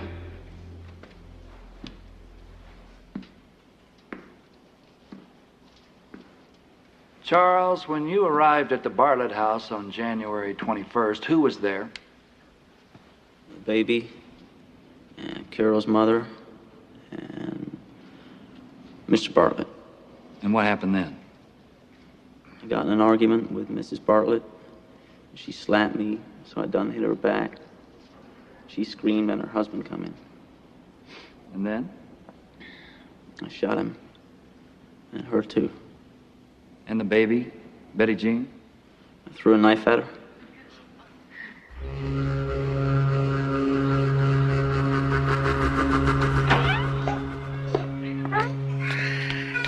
What are you doing back? Where's your husband? What are you doing? Marianne! Hey!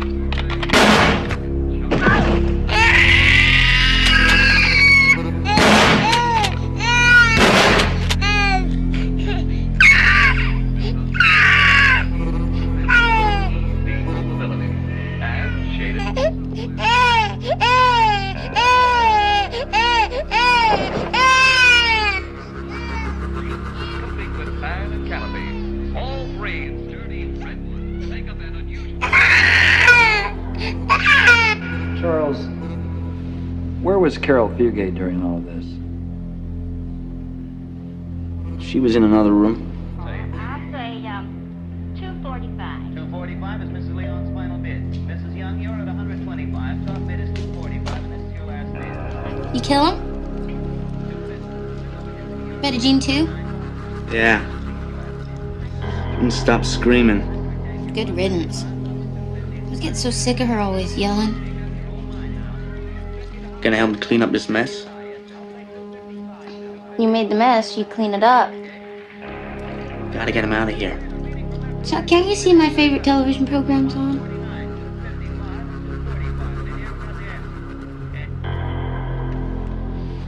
Did you remain at the Bartlett house that evening? Yeah. Except when I went out to buy a few things. And when you left, Charles, did you do anything to Carol, like tie her up? No. And you left the house several other times over the next few days? Yeah. Every day I left to get something or make a call.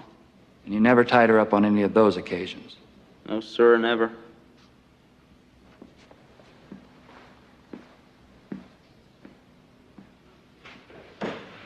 Charles, let's talk about the killing of the two teenagers, Robert Jensen and Carol King, starting right after they stopped and offered you a ride. Well, after they picked us up. Could you speak up, please? I'm having a little trouble hearing you. Yes, sir. After they picked us up, we went to Bennett to make a phone call. The phone was locked.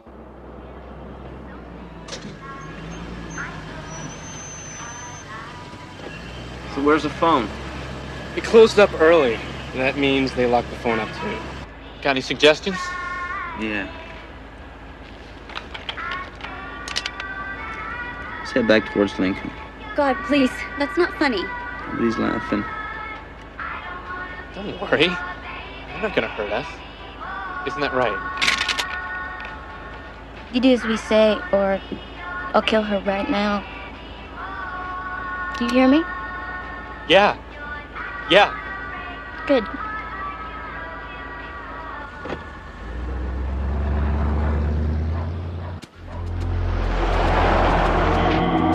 I know you're not the kind who wants to hurt anybody. I know. I can tell. I really can. And I want to thank you. Shut up!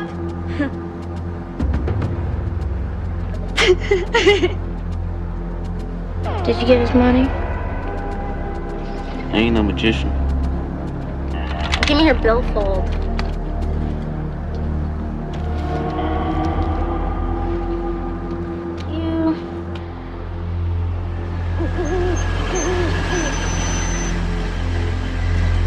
Now, Charles, where was Carol when you took the Jensen boy and the King girl down into the storm cellar?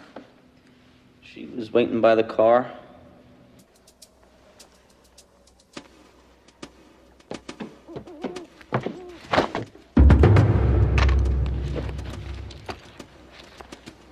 What the hell you been doing down there so long?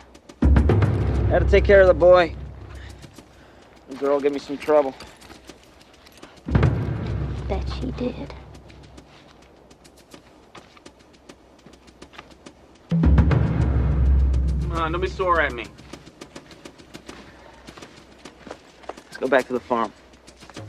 No, I don't think so. I think you done about had enough for one night. She's still alive. Yeah.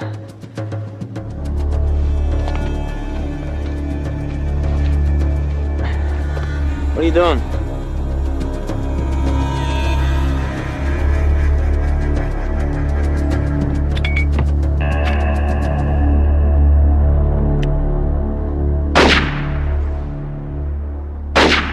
So it's your contention that Carol Fugate is the one who killed Carol King? Yes, sir. And you also maintain that Lillian Fensel, the maid in the Ward house, was also killed by Miss Fugate? I didn't kill the maid, I didn't kill that girl. Both of them was definitely alive when I left them.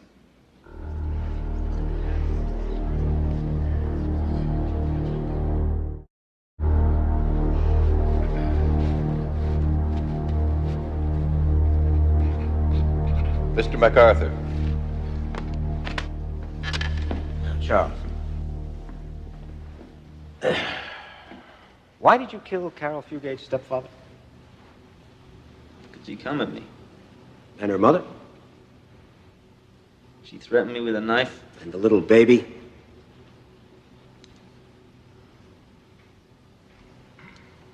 I don't want to talk about those murders. Oh, I can understand that, Charles.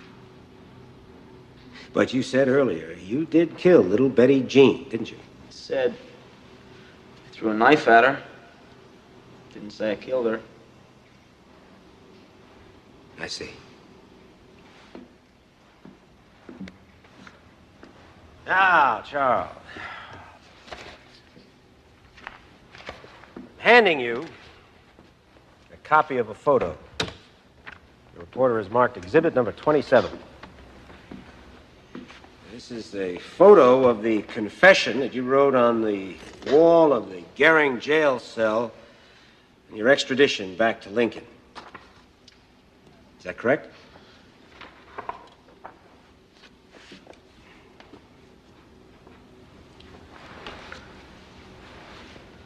Yeah.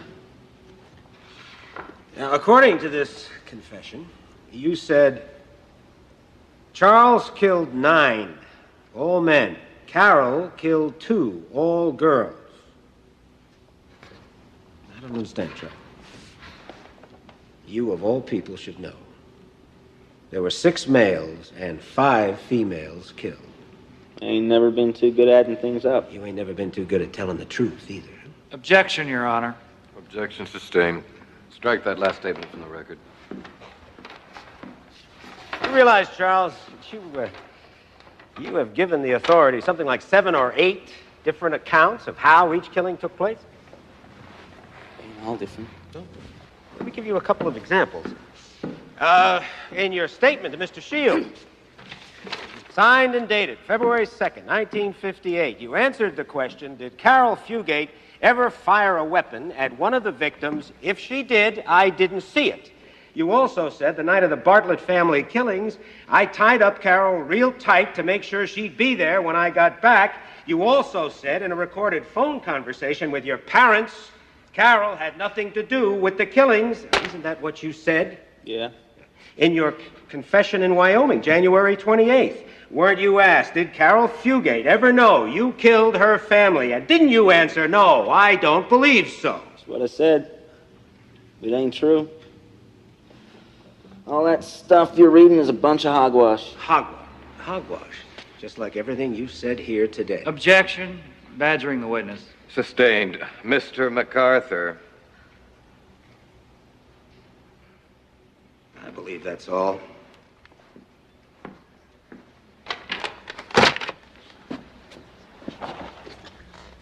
Mr. Shield? Just a few more questions, Your Honor. Now, Charles, you have admitted to some falsehoods in some of your earlier confessions. That's right. But in your later confessions, after you were in the state penitentiary, those are all pretty consistent, all truthful and accurate. Isn't that correct? Yes, sir. So why did you give us those earlier statements? To protect her. Let the record show he pointed at the defendant, Carol Fugate.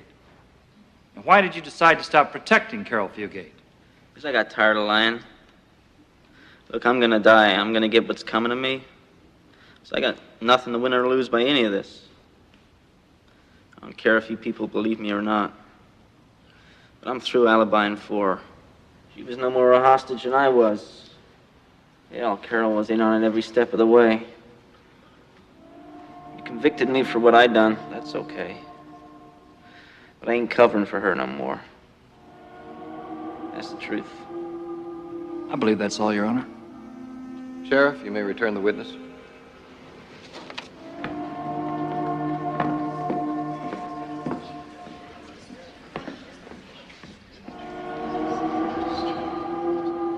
Well, it's coming up on the hour, so I think this is a good time to take our afternoon recess. The spectators will remain seated until the jury has left the room. And I want the jury to remember the admonitions I have given you many times. Do not talk among yourselves or with anyone else about the case. You're free to go. It's an anonymous letter. We don't know if it's true. Well, why don't we assume for a second that it is true? Let's just assume that one of our jurors made a public bet that Carol Ann Fugate would get the electric chair. Can I assume you're going to declare a mistrial? Assumption's the mother of all screw-ups, John. The fact is, we have no intention to ask for the death penalty. I really think you're blowing this out of proportion, John. You have to be kidding. Elmer's right. Even if this is true, we are not going to start it all over again. Hell, I doubt that we could find a potential juror who doesn't believe that girl is guilty. I'm going to quote you on that when this goes to the Court of Appeals. Oh, that's your prerogative. My question is, why are we even going through this charade? Why don't you just take the girl out and hang her from a tree? You control yourself, counselor. You hear me? John, there's no great conspiracy here. The problem is you seem to be the only one in the state of Nebraska who doesn't know she's guilty. No, the problem is I seem to be the only person in the state of Nebraska who still believes in the United States Constitution.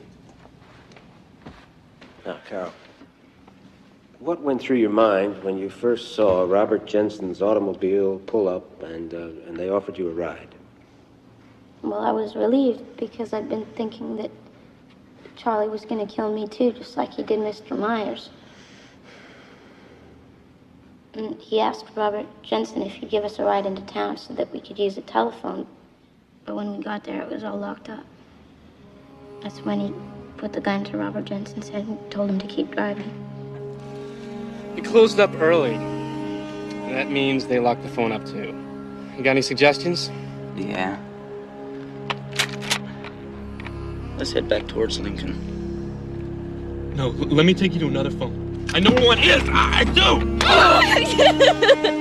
Don't talk back to me. Or I'll shoot you right here. Oh my God. No, Chuck, don't shoot him.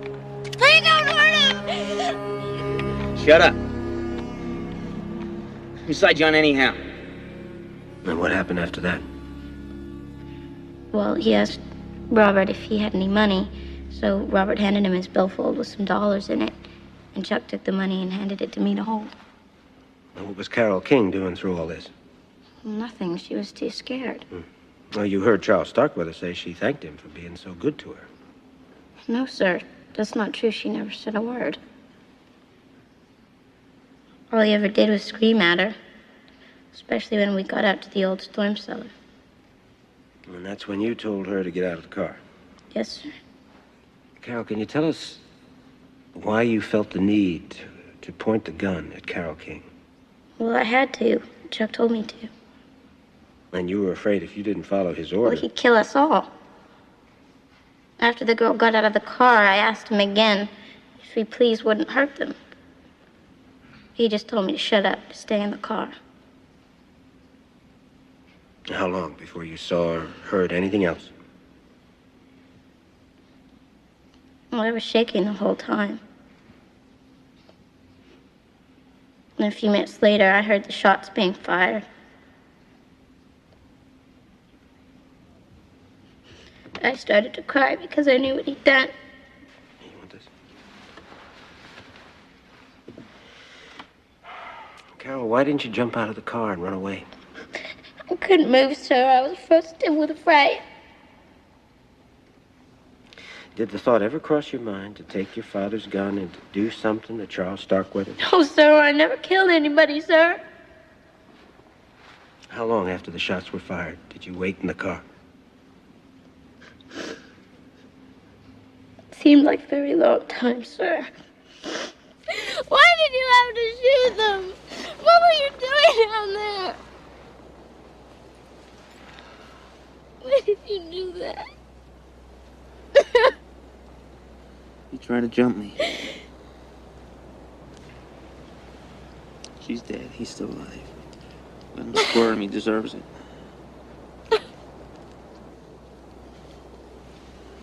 Come on. Let's go. Where are we going now? Maybe I'll take you home. But instead, you ended up in South Lincoln, at the home of C. Lauer Ward. Yes, sir. After that, he told me to go and lie down on the Davenport. And that's when I woke up that he told me that he killed Mrs. Ward. And then he handed me the murder knife and he told me to go take it to the sink and to wash it off.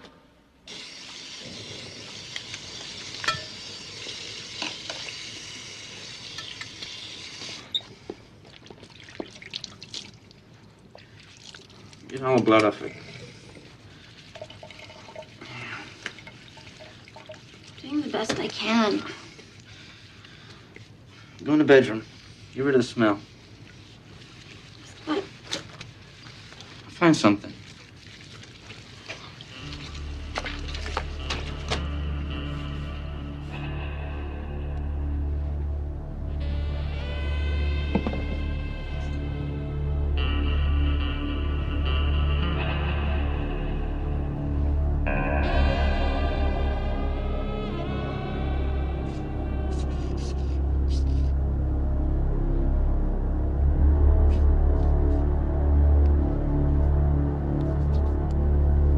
Carol,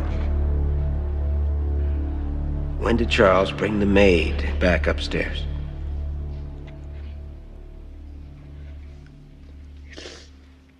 It was after dark because I was standing at the window with the flashlight. He told me to do that so that I could make sure and see if anybody came home.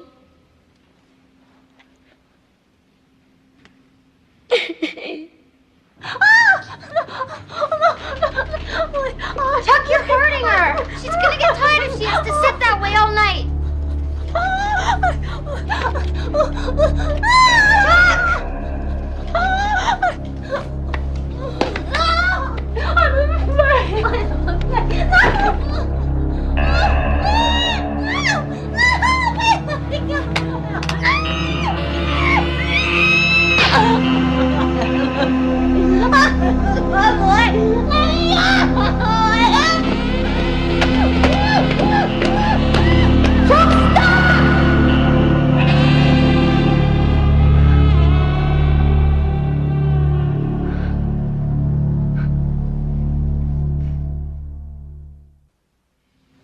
After you left the Ward house, how long did you drive that night?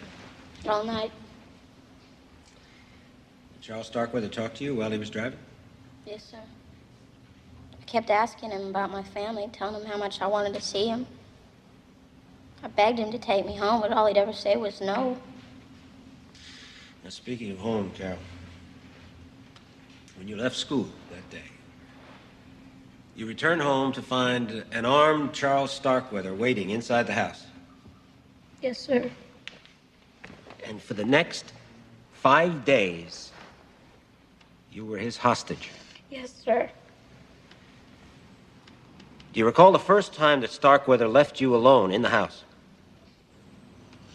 Not really. It was at night.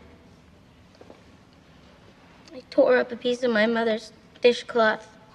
And he tied my hands behind my back. And then he tied my feet together. And then he tied those to the chair.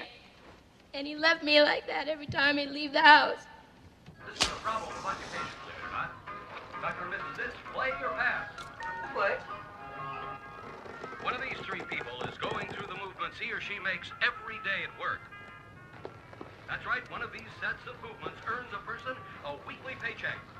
The other two are doing nothing. We want you to find the person who's reenacting his or her daily job. I'll give you a close look before you decide.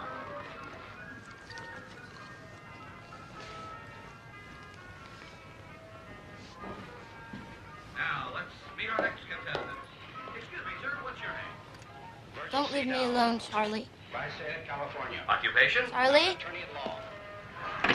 Charlie, don't leave me here. Carol, during your captivity, some relatives, even some police, came to the front door. Why didn't you try to warn them? I did. Charles Starkweather said that he'd shoot anybody that walked in the door, and I did write that note for everybody to see. You mean the note that you attached to the front door while you were there in the house with Starkweather? Yes, sir. I'm handing you what's been identified as Exhibit 45. Would you please tell the court what it says? Stay away. Everybody's sick with the flu. Signed, Miss Bartlett. Who is Miss Bartlett? My sister. Miss Bartlett is my sister, sir. She's too little to write a note. My last name is Fugate. My mother never would have signed it that way. So, you were trying to send a warning? Yes, sir. Just like you tried to send a warning when you took Bobby Jensen's and Carole King's school books and you threw them out of their car. Yes, sir.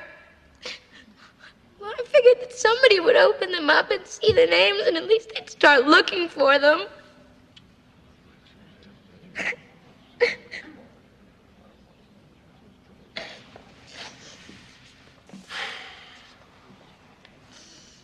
Carol, how did you feel when Charles Starkweather was brought into this courtroom to testify against you? I was scared stiff. And why is that?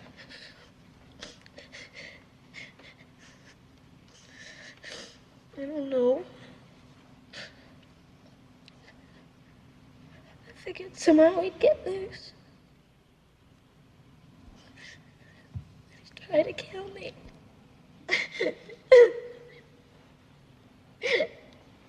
Thank you.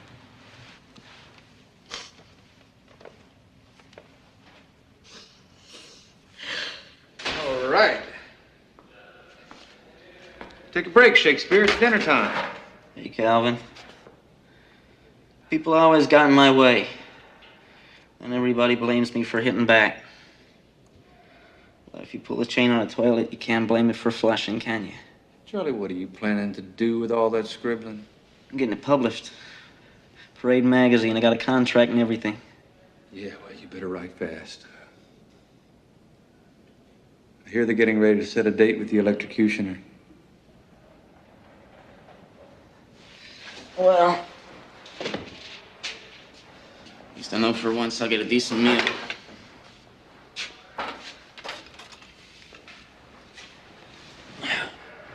Hey, did you hear about your little girlfriend in court today?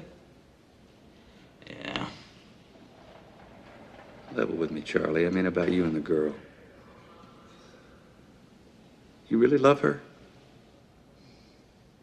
Before I met her, I hated everybody, everything. And I started a new way of thinking. Had something to live for. How long didn't matter. Just as long as we were together. And then you turned on her. She turned on me first. I'd have protected her. To the end. I really would have.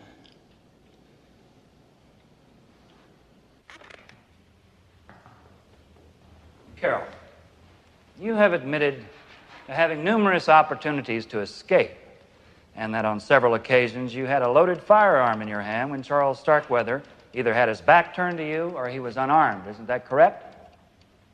Yes. If you were so afraid he was going to kill you, why didn't you just shoot him? I didn't know how. You didn't know how to shoot the gun? Is that what you're saying? Yes. Carol, in your confession, which you gave to me in front of several witnesses... Objection. Objection. Miss Fugate never gave any confession. And the statement that Mr. Shield is referring to was given without benefit of any counsel and was never signed by Miss Fugate. Overruled. However, you may omit the word confession from the record. You may proceed. All right, I am reading now from your statement. Question. Now, Carol, you do know how to shoot a gun, don't you? Carol, yes, sir. Question. Is Chuck the one who taught you? Carol, yes. Question. Did you use a rifle or a shotgun? Carol, I think it was a rifle. Question. I bet you were a pretty good shot. Carol, sometimes. Do you recall telling me that? No, I don't remember. You don't remember saying that? No. Well, is it true? Do you or do you not know how to shoot a firearm? I don't know how to kill anybody. Well, let's go back for a minute to the killings of the teenagers. Did you at any time point a gun at the King girl and tell her to get out of the car? I had to. Charlie Starkweather told me to. Well, if Charles Starkweather had told you to shoot her, would you have done that too? No! Objection. Argumentative. Sustained. Now, when you and Chuck were going together, did he treat you pretty well? Yes, Did he buy you things? sometimes. And did you buy him things? Sometimes. In fact, didn't you and Chuck open a savings account in both your names at the First National Bank? No? You sure of that now, Carol? Well, the way you're saying it makes it sound like we went and did it together. Charles Starkweather opened a bank account and he asked me to sign in case he got killed while he was running around with that gang he was in. But isn't this the bank signature card you both signed when you opened up your joint account? I didn't sign it at the bank. He brought it to my house. But this is your signature, and you did sign it. Let the record show that the witness nodded in the affirmative. Carol, now when you and Chuck were alone at your house after he killed your parents, did you and he engage in any sexual relations? Objection. Your Honor, this is an attempt to introduce inflammatory, prejudicial matter into the record. It is entirely outside the scope of this case. Overruled. Answer the question. I don't know what he means. Well, you do know what sexual intercourse is, don't you? Yes. Did you and Charles Starkweather engage in sexual intercourse during the time you were at your house? Yes. And how many times did you have sexual relations there with Charles Starkweather? Objection. And the form of the question is improper, Your Honor. Overruled. This line of questioning is allowed. How many times did you have sexual relations at your house with Charles Starkweather? I think twice. And how about after the 3 killings in the Ward house? At any time after that, did you have sexual relations with Charles Starkweather? Yes, And where did that take place? in the car on the way to Wyoming. And did you at any time following the Ward murders kiss Charles Starkweather? Yes. And did you at any time tell Charles Starkweather that you loved him? Yes, but only because he said he was going to kill me. Please just answer the question, yes or no. Yes. I believe that's all, Your Honor.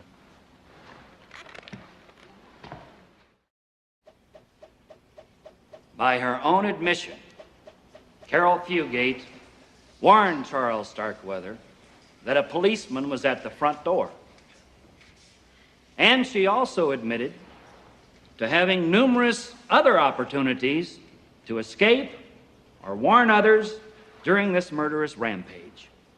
And let's not forget, ladies and gentlemen, that Carol Fugate admitted to having voluntary sexual relations with Charles Starkweather after she had witnessed the savage killings of his innocent victims.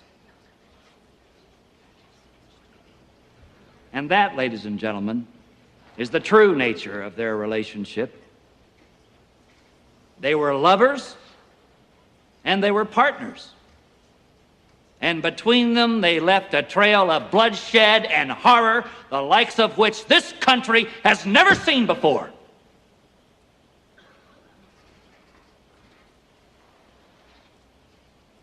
But even 14-year-olds must realize that they cannot just go on 8-day murder sprees. No, ladies and gentlemen. The time has come for Carol Fugate to face the consequences of her conduct. And the time has come for you to send an unequivocal message to violent criminals of all ages. If you break the law, you will be caught. If you break the law, you will be prosecuted. And if you break the law, you will be punished.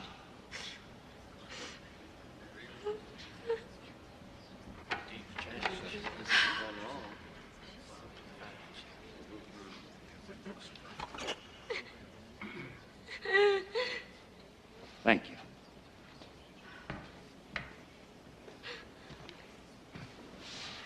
Mr. MacArthur.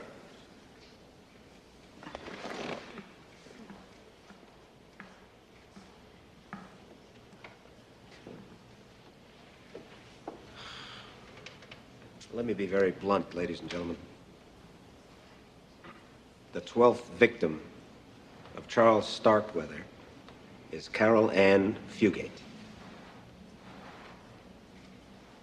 And the 13th victim may very well be our Bill of Rights. Now, why do I say that? Because the legal system I so cherish and support has totally collapsed around this case. This community's almost tribal need for vengeance, whipped up daily by sensational newspaper headlines, has turned this trial into a 16th century witch hunt. With the state's prime witness being Lucifer himself. Can anybody seriously believe the testimony of a madman like Charles Starkweather? And without accepting his incredible and inconsistent allegations as the gospel truth, where is the physical evidence required to convict Carol Ann Fugate? The county prosecutor wants you to consider that Carol may have had some physical chances to escape, but he wants you to forget her mental state of being during this nightmare. Remember what happened to the older, wiser, and stronger people who defied Charles Starkweather during his reign of terror. The prosecution also wants you to ignore the fact that this girl, this child, was only 14. An 8th grader with no history of any disciplinary problems, yet somehow, overnight, she was transformed into a wild-eyed killer, only to revert back to her peaceable nature the second that Charles Starkweather was captured? No. There is only one rational explanation here, that Carol Ann Fugate was too young, too confused, too terrified to act in any other way. And even when she tried to send a warning with a note signed by a 2-year-old who obviously could not write, her plea for help was ignored. Every action or inaction that she is accused of occurred while she was being held hostage by the most feared and savage mass murderer in the history of this country. She was 14, ladies and gentlemen, 14. Now, please, you must remember that. Think back to when you or your children or your grandchildren were that befuddled age. Then ask yourself if you or they could have witnessed such violence and not been traumatized. Ask yourself if you or they, at 14, would surely possess the courage, the presence of mind to physically challenge a monster like Charles Starkweather. And finally, ask yourself if you or they, at the age of 14, would have acted any differently than Carol Ann Fugate.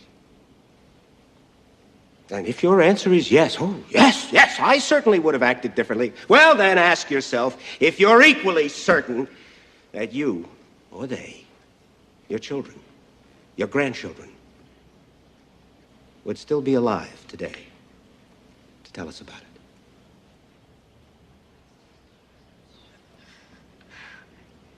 Thank you.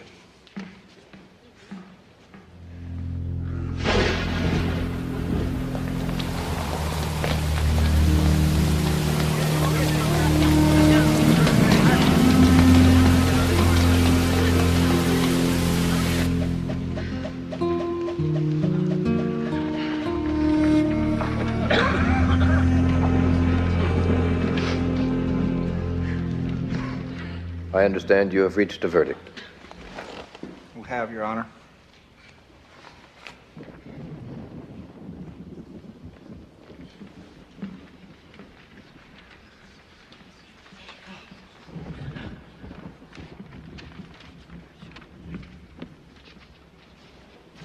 Would you please read the verdict?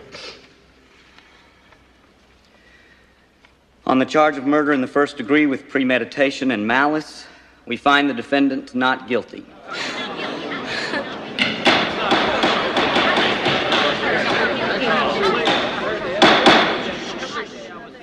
On the charge of murder in the first degree while in the perpetration of a robbery, we find the defendant guilty as charged.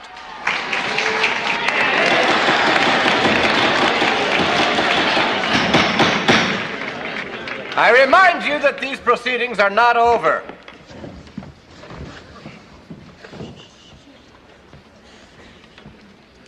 And it is our recommendation her sentence should be life imprisonment.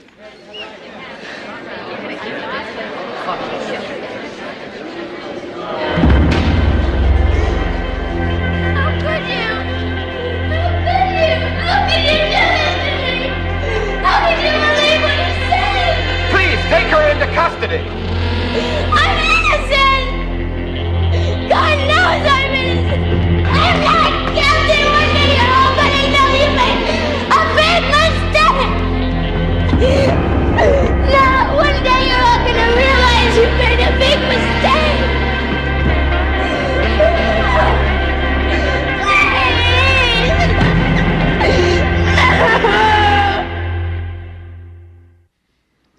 Dear Mr. President, I am now 15 years old. A year and a half ago on a day, I was in public school. 19-year-old Charlie Starkweather killed my 2-year-old baby sister, my mother, and my stepfather. Starkweather later confessed that I had nothing to do with his murder, which is true. Later, he changed his story and said that I helped him, which is not true. At midnight on June 25th, Starkweather will be executed, and I have been denied by our governor a request to see him. I still think that he may tell the truth before he is executed. I know that you are very busy, President Eisenhower, but please help me in any way you can. As I have nowhere else to turn because he killed all the family that I was living with. Sincerely, Caroline Fugate. I think it's very good. I'd sure want to help you. Do you think I'll get it in time? Just send a telegram right away. I want to write Chuck one last letter. I really don't see the point, Carol. I mean, he hasn't answered any of your letters. I know. There's something I have to do. You write him the letter, I'll see that he gets it, okay?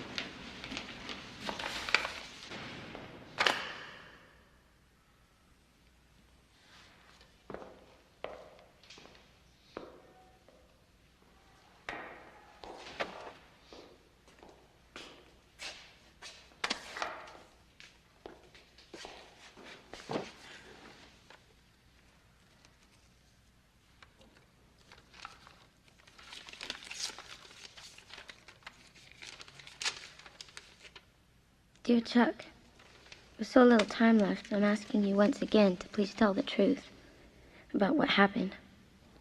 Please tell him I had nothing to do with the killings. You know I'm innocent. Please tell the truth. Carol.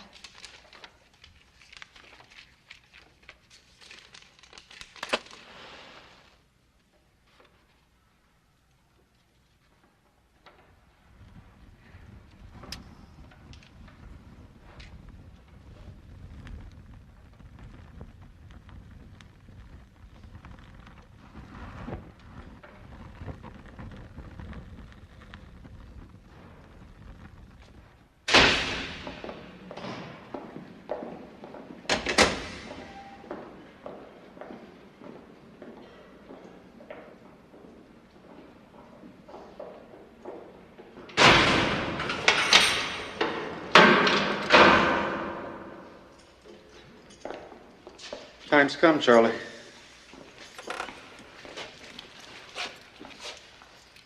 What's your hurry?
Miss Fugate.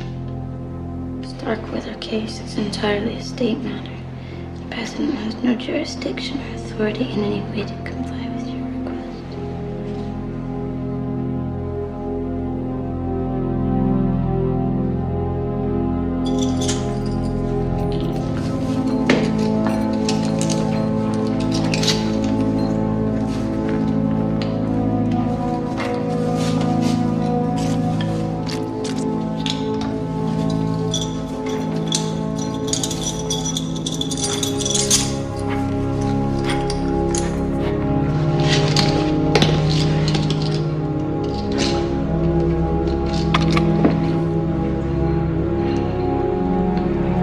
Do you have any final thing you'd like to say, Charles?